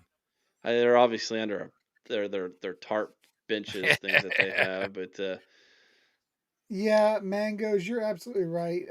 Jeremiah Love only came in 100 carries for 530 on the season. That's still 5.3 carry, yards a carry. That's pretty freaking good. Did he get the timeout in time? I don't think so. I think he did. Well, these officials are going to say he did because these officials are trying to put their fingers on the pulse of the game. They're. Hey, that reminds me. Georgia Auburn last week. These officials are worse. Yes. Do you think anything should happen to the Georgia coach for blatantly lying to the refs about that timeout? Yes, and then but nothing will. Clapping? I mean, this is the same I guy thought, who hit a kid, man. yeah, and then going into the post game and say, "Oh, I was clapping," when you could clearly see him calling timeout. I just thought that was I think the disgusting. SEC should step in. They won't. I With Saban gone, he's their guy. Yeah, he's the savior for the SEC in their minds because obviously Texas is not this year. with all the replays and everything, when Auburn coach was talking about that to the ref, the head ref, he was pointing up to the scoreboard, showing him the replay of him calling timeout, and the ref would not look. Isn't that a great opportunity to maybe replay and say, "Hey, this he actually did call timeout"? I don't know if that's a replayable. Well, I know, but still, to refuse to even look. Yeah, But here's the thing: to I think expect they're a I think they're school or taught not to conference. look. Well, In all probably. honesty, 3rd and 4. Here we go from the 14. CJ Carr rolls out. That ball was dropped. Should have been caught. Jordan Faison drops that ball, and it'll be 4th and 4. And out comes the field goal unit in the rain. Sloppy field now. I say that, but it's not real grass. It's just a wet turf, I guess you would say. And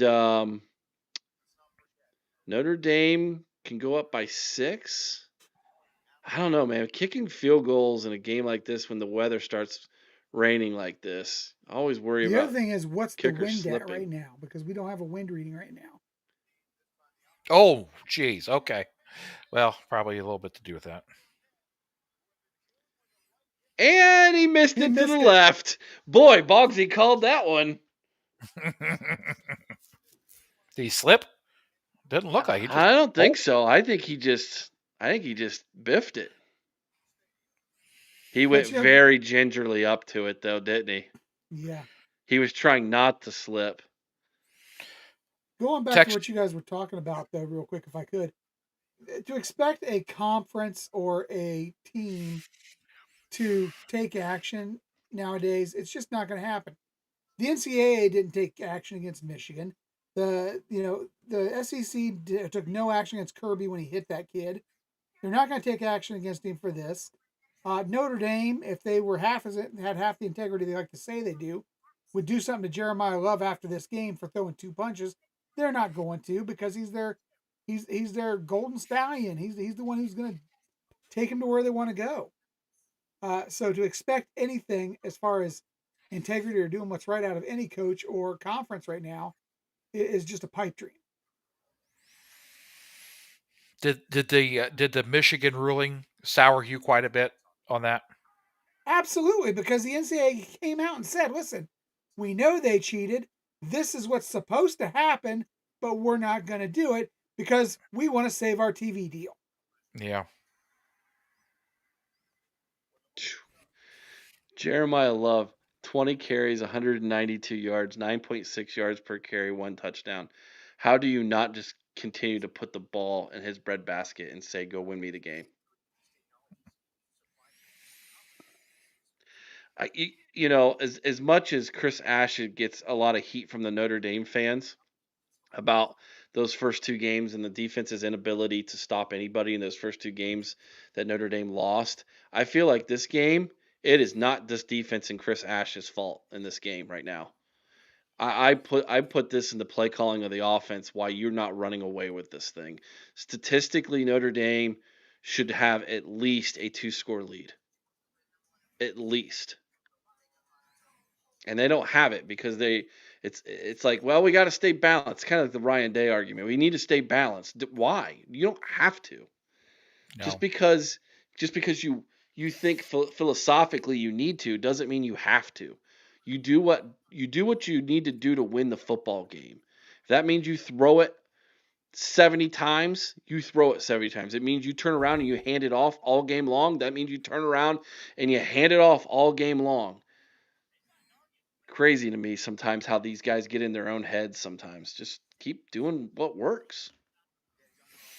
Well, I think a more balanced team is harder to coach against and to prepare for. Yeah, but when you're in the heat of the moment, in the middle of a game, and something's working, I just don't see why you go away from that. Yeah. No, I completely agree. 1st and 10 on the 20-yard line for USC. Miller comes in motion. He's to the left of the quarterback. Tight end comes in motion. They hand it right up the middle. King gets 1 yard. It'll be 2nd and 9 from the 21. And then And it's critical to get points here, man. Yeah, you're a field goal down from tying, 2 field goals from winning, but in this weather, I feel like I don't know, man. Field goals scare me in weather like this. All right, we've got 5 receivers now as he sends the tight end out. No backs in the backfield. Ball's snapped. He's looking. He's going up top. That ball is incomplete. Good defensive stop. Good defense.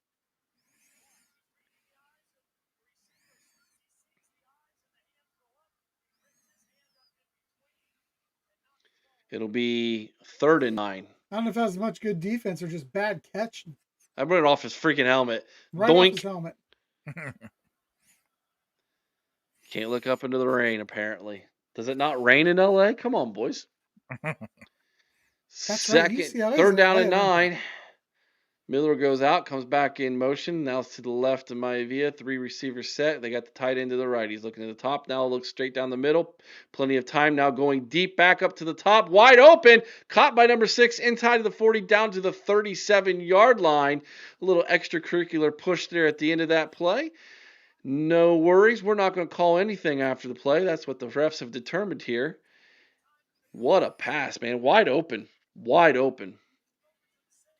I'll tell you, as I watch this game, the Catholics are looking a lot more like the Cons than they used to. That was Lemons finally. Makai Lemon with the catch there.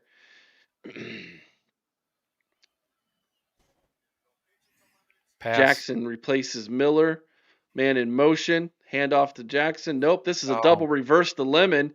Nowhere to go. Is he going to throw it? Nowhere to go. He fumbles it. Notre Dame's got the football. He fumbled that football. I put, if they lose this game, I put it squarely on the head of Lincoln Riley. I think both offensive play callers are trying way too fancy in weather like this. You're getting away from what's working. Notre Dame run the ball, USC pass the ball. Let's go. Like, what are we doing? There was to give you an update, Kentucky just kicked a field goal to send the game into overtime. It's 13-13 with like 9 seconds to go in the game against Texas. Kentucky's a 2-3 team. Is this the Bear Bryant Bowl with pre Alabama, Kentucky, and I don't know. Oh well, it's A&M, not Texas. It was A&M he went to, I guess.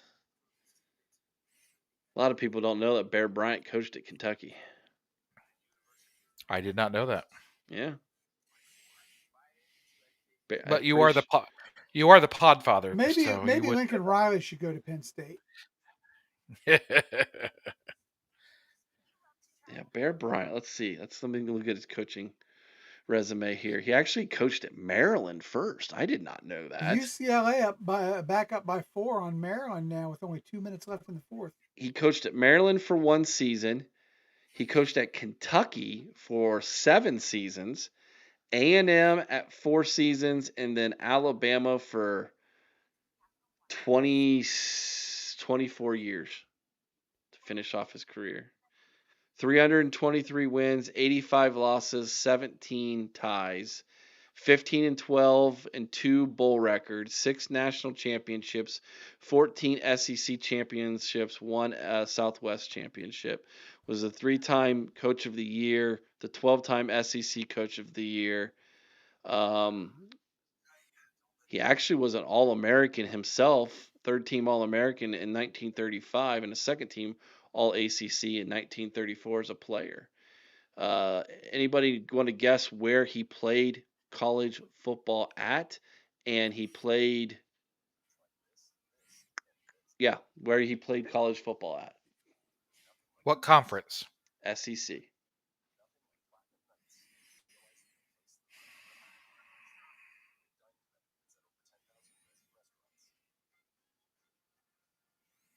Auburn. You're very close. but incorrect, but very close. How about Aben? You're still very close. Oh, okay.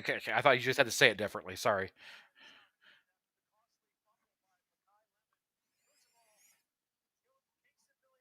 Well, I mean, to, you're Georgia? No, now to, you were closer to with say Auburn. to say Bama would be ridiculous. That's where he played. Did he? No Yeah. way. Yep. I didn't know that. Learned something new tonight. Tennessee scores a touchdown. They ain't out of it yet.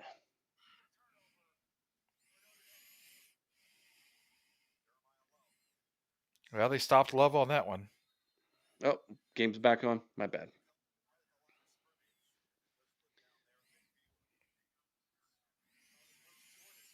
Second down, Notre Dame. They're going to run the football again, and again, Love gets stopped. All of a sudden, the USC defense is. I guess they listened to my advice. Notre Dame and USC was listening in on our podcast. It'll be now 3rd and 10, correct? Second and 10. Second and 10. That was first down. Okay, first. Yeah. Okay, 2nd and 10. 2nd and 10. Do it again. Here we That's go. why They're going to pass it. Wide open. Give them 8.5. It'll be 3rd and short. Malachi Fields with the catch.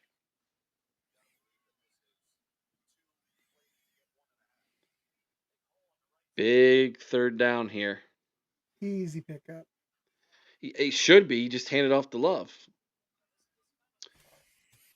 It's that same defensive lineman. They stacked everybody to the. Is this on their 3rd down here? Yeah. It shouldn't be that easy because Love should have been kicked out twice already. Yeah, it's a first down. He gets 4 yards easily. Yeah, I don't understand why they're lining up like that on 3rd down. They're they're overloading the weak side, and then Notre Dame just literally send people to the strong side, and it's easy first down.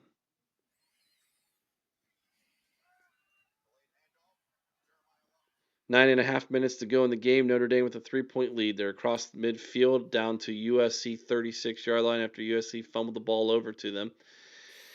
First down, handoff to Love. He's going to bounce out to the right. He's going to break a tackle. He's getting a first down. Give him 14 more. He's unstoppable at this point. Literally. He's 40 yards yet? 230? He is at 212 yards prior to that carry. Yeah, that was about 14 yards, so we'll call it 226. 226. My gosh. What a game. And I can see on the tracker what's happening before it's happening on the game. All right, 1st and 10 from the 21-yard line. 3 receivers set, 1 tight end to the left. He now sends Love off to his right. Shotgun formation for CJ. He's going to hand it off to Love, who goes to the left. He's going through the hole. He's going to be untouched down to the 5-yard line. My gosh, this guy's just eating up the yards now. He's up to 240 at least. That was 15 more. Well, I was wrong. It was actually 16, but I was wrong because they've got him at 228 after that run. I thought they hadn't added it in yet. Okay. But they had. I'm seeing the tracker. So he's at 228 on 24 carries. So he's dropped below 10 yards a carry. Finally. Still at like 9 something. Yeah, he sucks. That's why. Well, he's going to drop below here if they hand it off to him. But nope, they're going to run Carr, who gets down to the 1. It'll be 2nd and goal from the 1. Notre Dame looking to go up 2 scores, I believe, for the first time in this game. I don't recall where they were up by 8 points, right? And then they missed the extra point or something like that.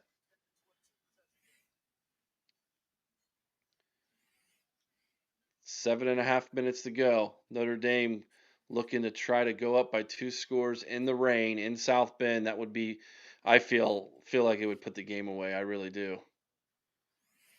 Here we go. Again, Carr keeps it. Touchdown. He got drilled at the end, but he's in the end zone. He'll take it. Smack that stupid ground off. Touchdown, Notre Dame. How do you feel, Chris? How do you really feel about him? You know how I feel about him? I feel that he's probably the next Ohio State coach. That's how I feel about him. And as I said, if that happens, it's the day I turn my microphone in. That will be a sad day, Chris. It'll be a sad Sad. day. Yeah. Are we gonna have like a ceremony first or anything? There won't be any need for a ceremony. No sign off. No sign This off. is this is Chris Wilds signing off, and then or no, Chris Wilds, and then the next day you come back on. Hey everybody, I'm the Wilds man, Chris Wilds.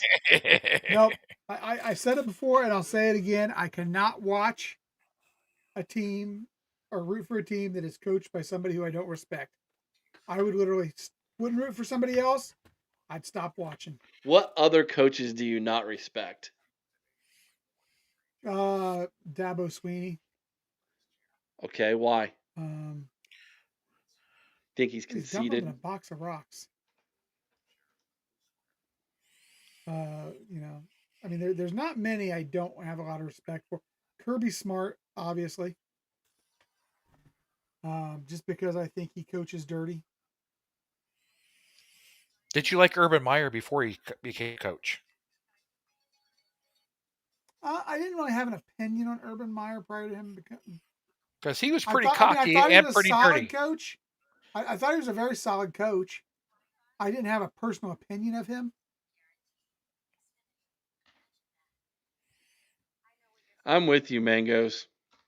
$2 super jack. Calling Chris's bluff right now. He wouldn't hang up the mic. Oh. I would do it. You know what? I might add $2 into that super chat just so I can see him do it.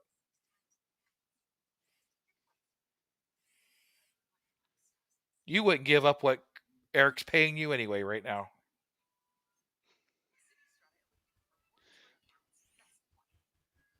There's no comment at all. He's not saying anything.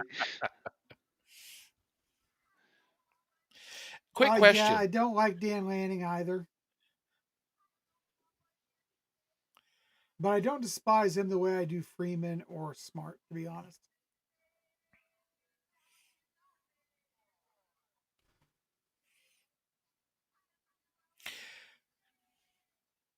Yeah, the one guy I don't like, what I saw in the chat, is Belima. I don't like that dude. I don't look like how he looks, how he acts, it's just, there's something about him I just hate. I don't have Last hatred week for him. for the AI song, the title of the song was Burt Bielema's Ozempic. Yes, you told me that. Yeah. Oh, it was pretty good. It was pretty good. Oh shoot. So Texas, it looks like Kentucky's going to score a touchdown in the first of the overtime. And if Texas loses, they're going to be 4-3 with a loss to Kentucky. Are they completely out of the playoffs? Yes. Here's the thing. It's just me. I'm going to tell you like this. He may be an okay coach. He is not a good Buckeye. Who? Marcus Freeman. Free. He disgraced this team. Kickoff by the Irish. 7:16 to go. Bad kick. Is that going to go out of bounds? It does. That's a penalty. This thing's going to go what, to the 45? Is it 10-yard penalty? Yeah. Or is it 15? I think it's 10. So I think it'll be set at the 45-yard line. So you go up by 10 and you literally give the USC the ball basically midfield. They don't have to score a touchdown here, but they do need points at this point. And their inability to stop the run is concerning at this point. They're going to have to sell out to stop Love next defensive drive. But first things first, they need to put points on the board, at least a field goal, to stay in this game. If they don't score here, they turn the ball over. It's a Notre Dame victory, in my opinion, especially with the way Love's carrying the ball. Miller goes in motion in the backfield. They hand it off to him. He's going to go up the middle. He's going to get 5 yards before he's brought down. Big hit by number 8, the linebacker. It'll be 2nd down and 5, and we'll be under 7 minutes when this ball is snapped. Kentucky got stopped on 4th and 1, and Texas got the ball. in overtime, and it's a tie game. So all you do is kick a field goal and they win. Incomplete pass. Ball went through the tight end's hands. It should have been caught and a first down. Now it'll be 3rd and 5. So it looks like Texas is going to survive. Was that game in Texas or in Kentucky? In I think Kentucky. Kentucky. On the bluegrass? Yep. RK Mangoes, you must have came in late because Jeremiah Love has thrown 2 punches and not been penalized. All right, here we go. 3rd and 5. They hand it off on 3rd down, and he's driving his legs, still driving his legs. He is so close to just short. It'll be 4th and inches. Obviously, they've got to go for it. Interesting call there on 3rd and 5. They were obviously thinking 2 plays here, 2 downs. That ball was carried by Jackson, Brian Jackson. It'll be 4th and inches. Notre Dame fans are going crazy in the rain. All of those kids right there with their shirts off. Enjoy that waking up tomorrow with sore throats. Why are you passing on 4th and inches? 4th down. They've going. Looks like they're going to do a tush push. They're not. They are passing it. No one is open. He's looking. Incomplete. Terrible call. Riley should be fired. I'm going to tell you Riley. that right now. Lincoln Riley Terrible should be fired call. today. They should not even allow him to finish coaching this game.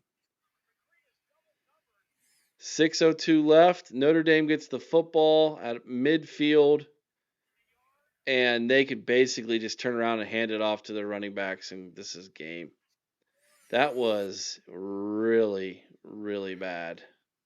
Okay, if you're going to do that, you give the quarterback. He had one option there, and if that guy covered, he's screwed. But that's just Lincoln Riley thinking he's smarter than everybody else.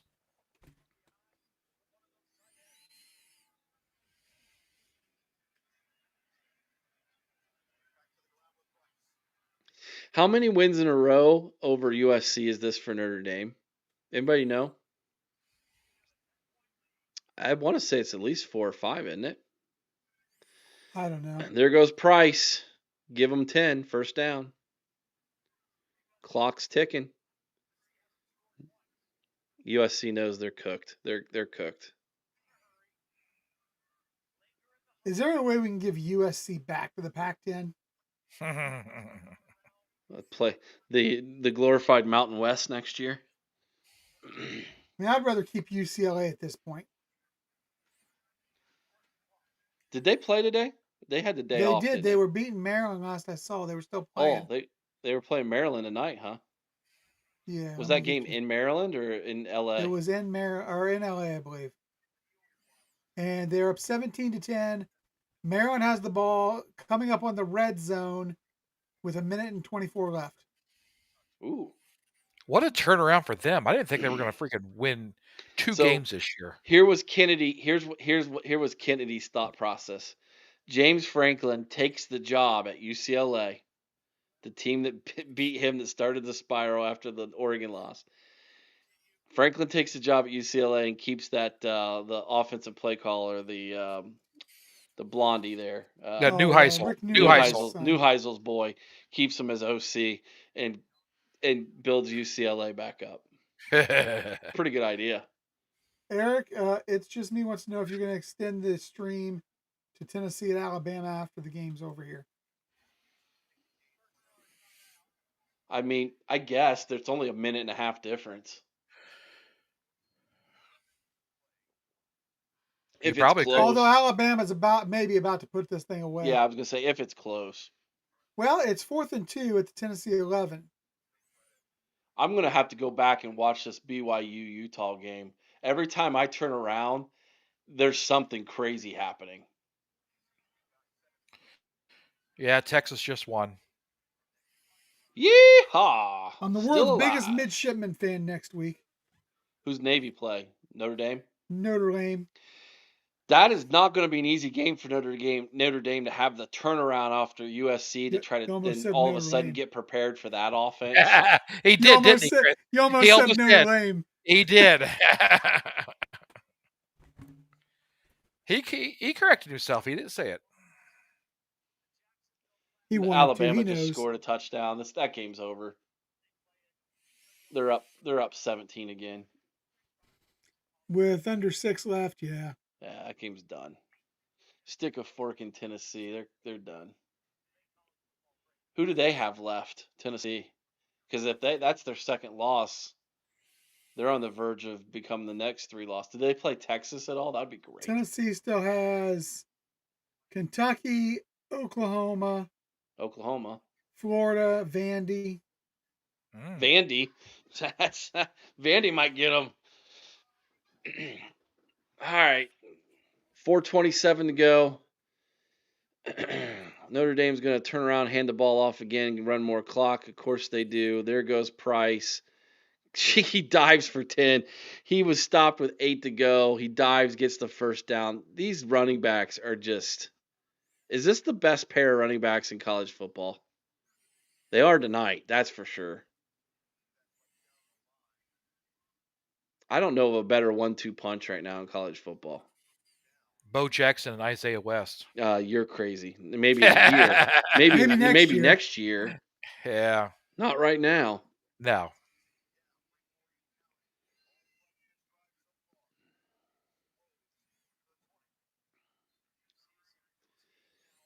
First and 10 from the 23. 3:40 to go. Price again up the middle. Give them 4. 2nd and 6. So they said USC beat Notre Dame in 2022 with Caleb Williams. Okay. So this is 3rd year in a row. Yeah, because remember Caleb Williams 2 years ago was crying on the sideline with his mom. He jumped up in the stands with his mom and was crying. And she hid his face from the cameras. And I laughed.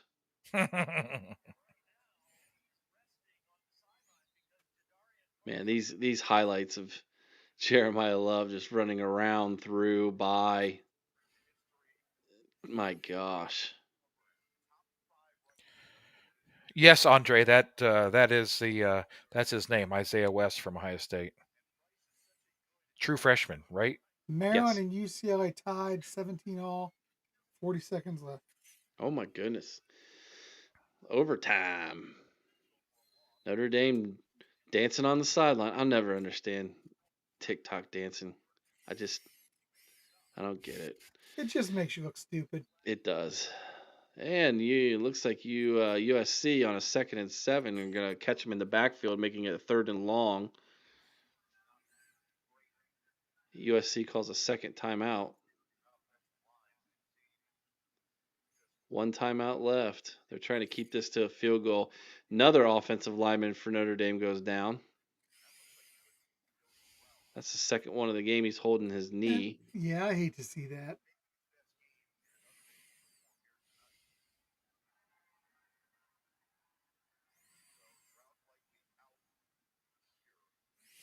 There was a question as if Jeremiah Love is a Heisman candidate, and I thought, Yes. going back to that, he is. The only way if he stays that way, if Notre Dame keeps on winning. Yeah. If they lose another game, and he's not a prime candidate in the thing, yeah. This bad. No. The chat. The chat? What's happening in the chat? 67? Not 67. 6-7. I don't get it. I don't know what it means. It's stupid. It's ignorant. Why don't you enlighten us, Chris? Because I am with Eric. I don't know. It's something that all the little kids run around saying. Putting it up there, you make yourself sound like a 3-year-old. Well, maybe she did put it 3 times. Yeah.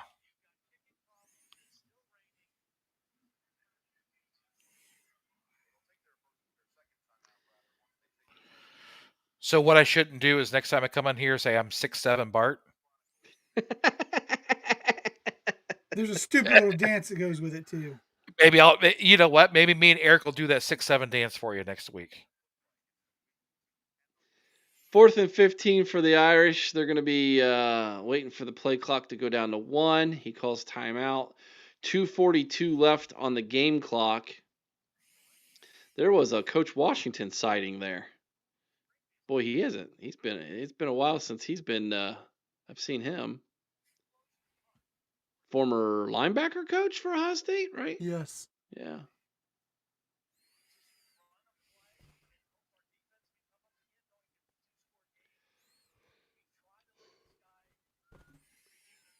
Did he leave him on the sideline? What's going on here? Is he sending the offense back out?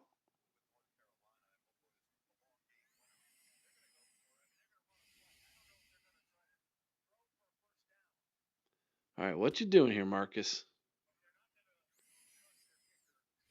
Chris thinks he's one of the smartest coaches out there, so I'm just going to agree with Chris. So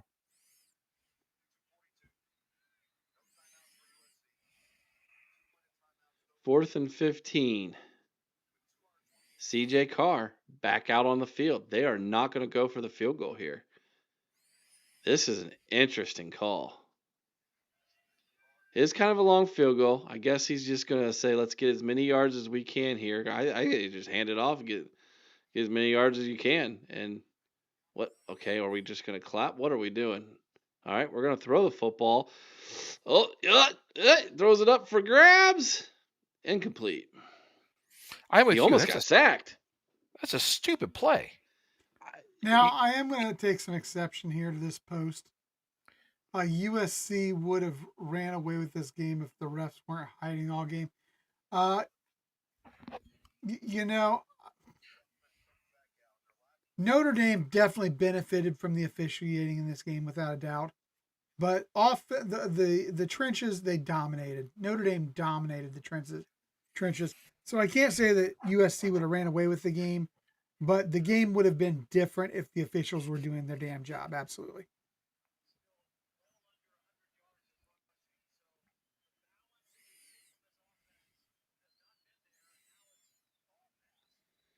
Okay, I don't know if this is what 6-7 means. Okay, Oh.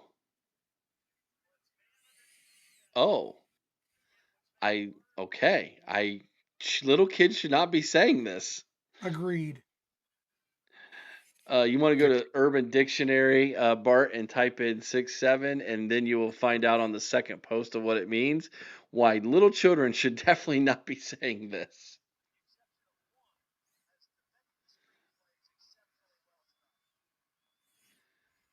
All right, back to the game. 2:30 to go, 2nd and 10 for the Trojans. They've got to put some points on the board, and they need to do it quickly.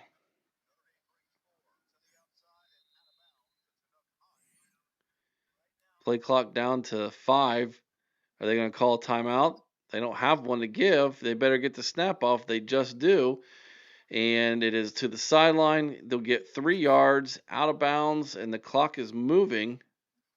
Here's the thing, Rocky. If the officials do their job, Jeremiah Love isn't playing this game after the second quarter. That's been a difference maker. I think you're over exaggerating that a little bit, Chris. You throw a punch, you're out. And he gets the snap off right before the 2-minute warning, goes over the middle. The ball is caught. He'll be tackled at the 46. And that is the last stoppage of play for USC. They have no timeouts left. They're going to have to go 54 yards to score. And then they're going to need a onside kick to get the ball back to have a chance in this football game. All Notre Dame has to do is stop them one more time, and this ball game is over. Does this loss eliminate USC from the playoffs? Yes. Whichever team lost, this was going to be eliminated. It's only their second. Doesn't matter. I don't think they got enough good wins on their schedule to overcome it. Michigan. That's my argument even with Notre Dame right now. I mean, I know you like their losses, but I don't think they've got enough good wins that they should be able to skate in Well, with 2 losses. this is definitely their biggest win. Yeah, and it's against a team that's pretty mid.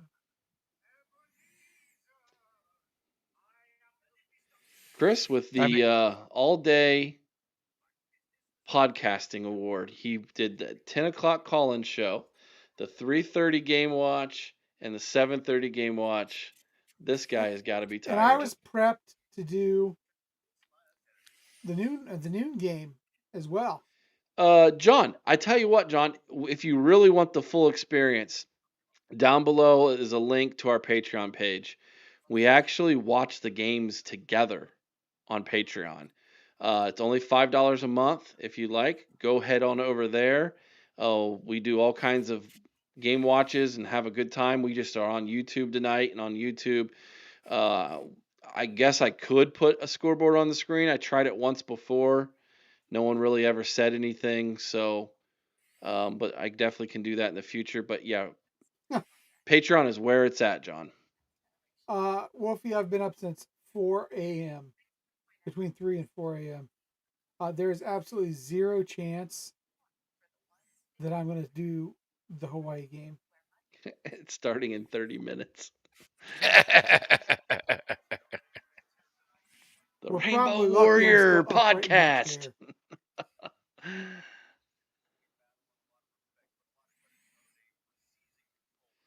Definitely subscribe to the channel, ring the bell, John, get notified. We go live 5 times a week in the evenings. We have videos we post throughout the week. In the morning, usually you'll get 10 pieces of new content on your doorstep every single week right here at the OHL podcast. Oh, how's that not a flag? Here we go. Back to the game. It's 1st and 10 from the 46. And he's running around. He's throwing it deep. And no flag on now, that. And got drilled by it. And they're Did he calling an catch it? now they're interception. calling an interception now.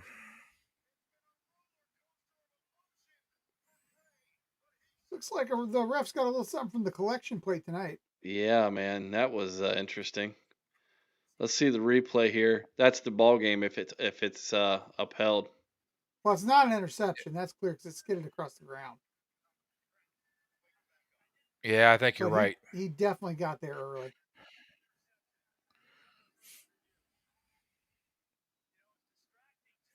It looked a lot worse live than it did on the replays.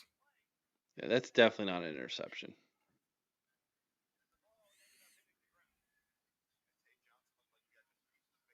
I could see them not calling that. I mean, yes, textbook definition, it probably is interference, but it'd be a weak call. Yeah. He almost caught it too on that second effort. But we know they wouldn't call it either way. No. There's no way they should uphold that as an interception. None. Oh, they won't. None. If they do, Chris might blow a gasket. No, because it wouldn't even surprise me at this point.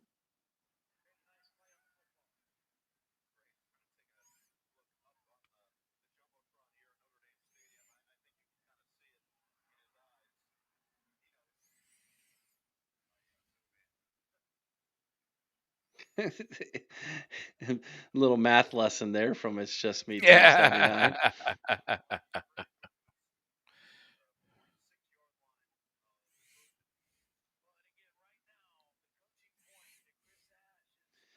They've got the garbage bag baggie over the camera there to protect it. Now he's putting his hands up around his eyes so he can get a better view. What in the world is going on here with this play? This Just poor guy is come an on. Auburn and a USC fan, Eric. The What? refs have not been kind to him the last 2 weeks. Oh man. I'm not going to disagree on that one. Jeez. How are you both an Auburn and Yeah. a USC fan? That's what I was going to ask.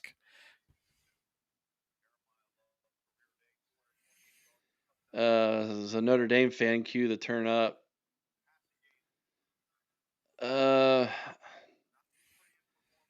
That there's just no way you should have lost that game. Let's just call it like it is. Big John, Stanford 3, Florida State 0. If Stanford beats Florida State, my gosh. All right, so obviously, incomplete pass. Finally back to the game. First, second and 10, minute 49 to go. When the rain, now what are we doing? Delay game? What's happening here? Can we speed it up, boys?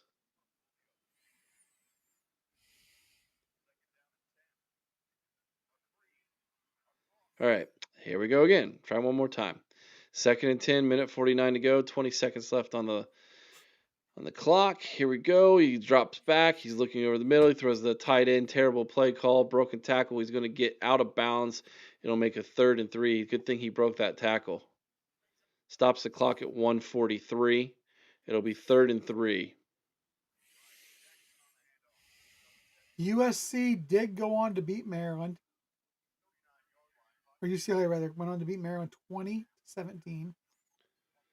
Handoff. Up the middle. Jackson, first down. Now they got to hustle. Clock stops to reset the chains. You got to call grounding on that one. That one didn't get to the line of scrimmage. Closest guy was an offensive tackle. Looking for somebody. Yeah. He didn't break the tackle or the tackle box either. So. Yeah, I think you're right, Chris. That should be grounding. Yeah. He wasn't out of the box and it didn't get the line of scrimmage. That's intentional grounding, loss of down. Unless they're saying 87 is a tight end and he's in the area. I think that's what it is. 87 is a tight end. Okay. He just didn't look like one, and he was blocking the whole time. Yeah. The big tight end. Well, like that Steelers tight end. Have you seen him? 300-pound tight end. No. That's a tackle. He's a tight end for the Pittsburgh Steelers. Second and 10. Ball on the 41. Sorry, 39 on Notre Dame's side. Snap back. Ivy is looking downfield. He got the ball off again right before he was sacked. Flag on the play. I'm guessing holding. It's in the direction of holding, which would make it back it up even more. Players putting up a fight. Yeah, it is holding.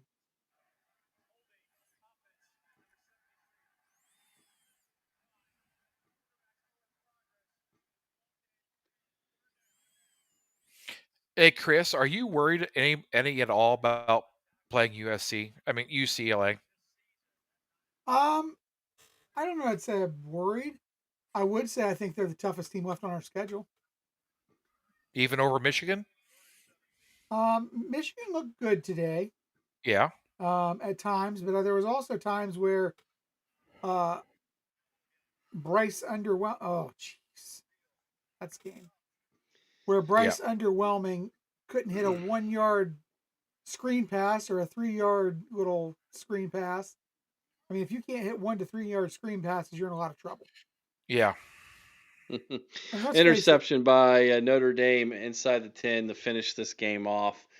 Minute 6 to go. The party has started in South Bend. Notre Dame is still alive for the postseason. Even though they shouldn't be. USC flies back home to LA. Did you know UCLA? That's also in LA. I didn't know that. Just in case you didn't know that. That's where they're at. And USC season is going to get very interesting. They're going to need some help to get into the college football playoff at this point. Who is Notre Dame's best opponent left? Hardest opponent left? I would say Navy next week. Navy probably. That's it? Yeah. Yeah, because after that they've got. Don't they have Louisville still? Actually, Navy is 2 weeks. It's Boston College, Pitt, Syracuse, and Stanford. That's it. Boston College sucks. Navy, they're at Pitt. They host Syracuse at Stanford. Yeah, That was Notre Dame's signature win on their season right there, though. And I have a hard time calling it a quality win. They're gonna get in though. They're 10 and they're Notre. There are certain teams that I understand it's a 10 money and thing, you're Eric. in. Notre Dame is one of them. I understand it's a money thing. Money dictates the sport now. I get that, but I'm just saying they Kneel don't have a down. quality win and shouldn't be there. That's all she wrote. Notre Dame wins. That's gonna be it for us tonight, guys. Interesting game. Bookend Bart makes his debut tonight with us. Bart, Yep. fun Thank you times, for buddy. having me. Yes, thank you for having me. I had a lot of fun, and it was an honor to share the screen with Chris. I agree. It's always an honor to share the screen with me. Make sure you like the video on your way out. Make sure you're subscribed to the channel if you haven't already, everybody. We do appreciate. Saw some new names in there tonight. Good to have all of you with us tonight, man. Jack, good to see you. Q, good to see you. Everybody, have a great night. Please consider helping us out here at the channel. Check out our Patreon if you haven't already, man. It's where it's at. We have a good time over there. Tomorrow night, 8:00 Eastern. It is the Sunday night roundtable discussion. Heather is going to be our special guest. Chris, Corey, myself. It's going to be a lot of fun tomorrow night, 8:00 Eastern. We'll see you all then. Until next time, be kind to one another. I owe someone's OH. Sing Carmen Ohio with all your heart. Y'all know what to do. OH. I Io. Go Bucks.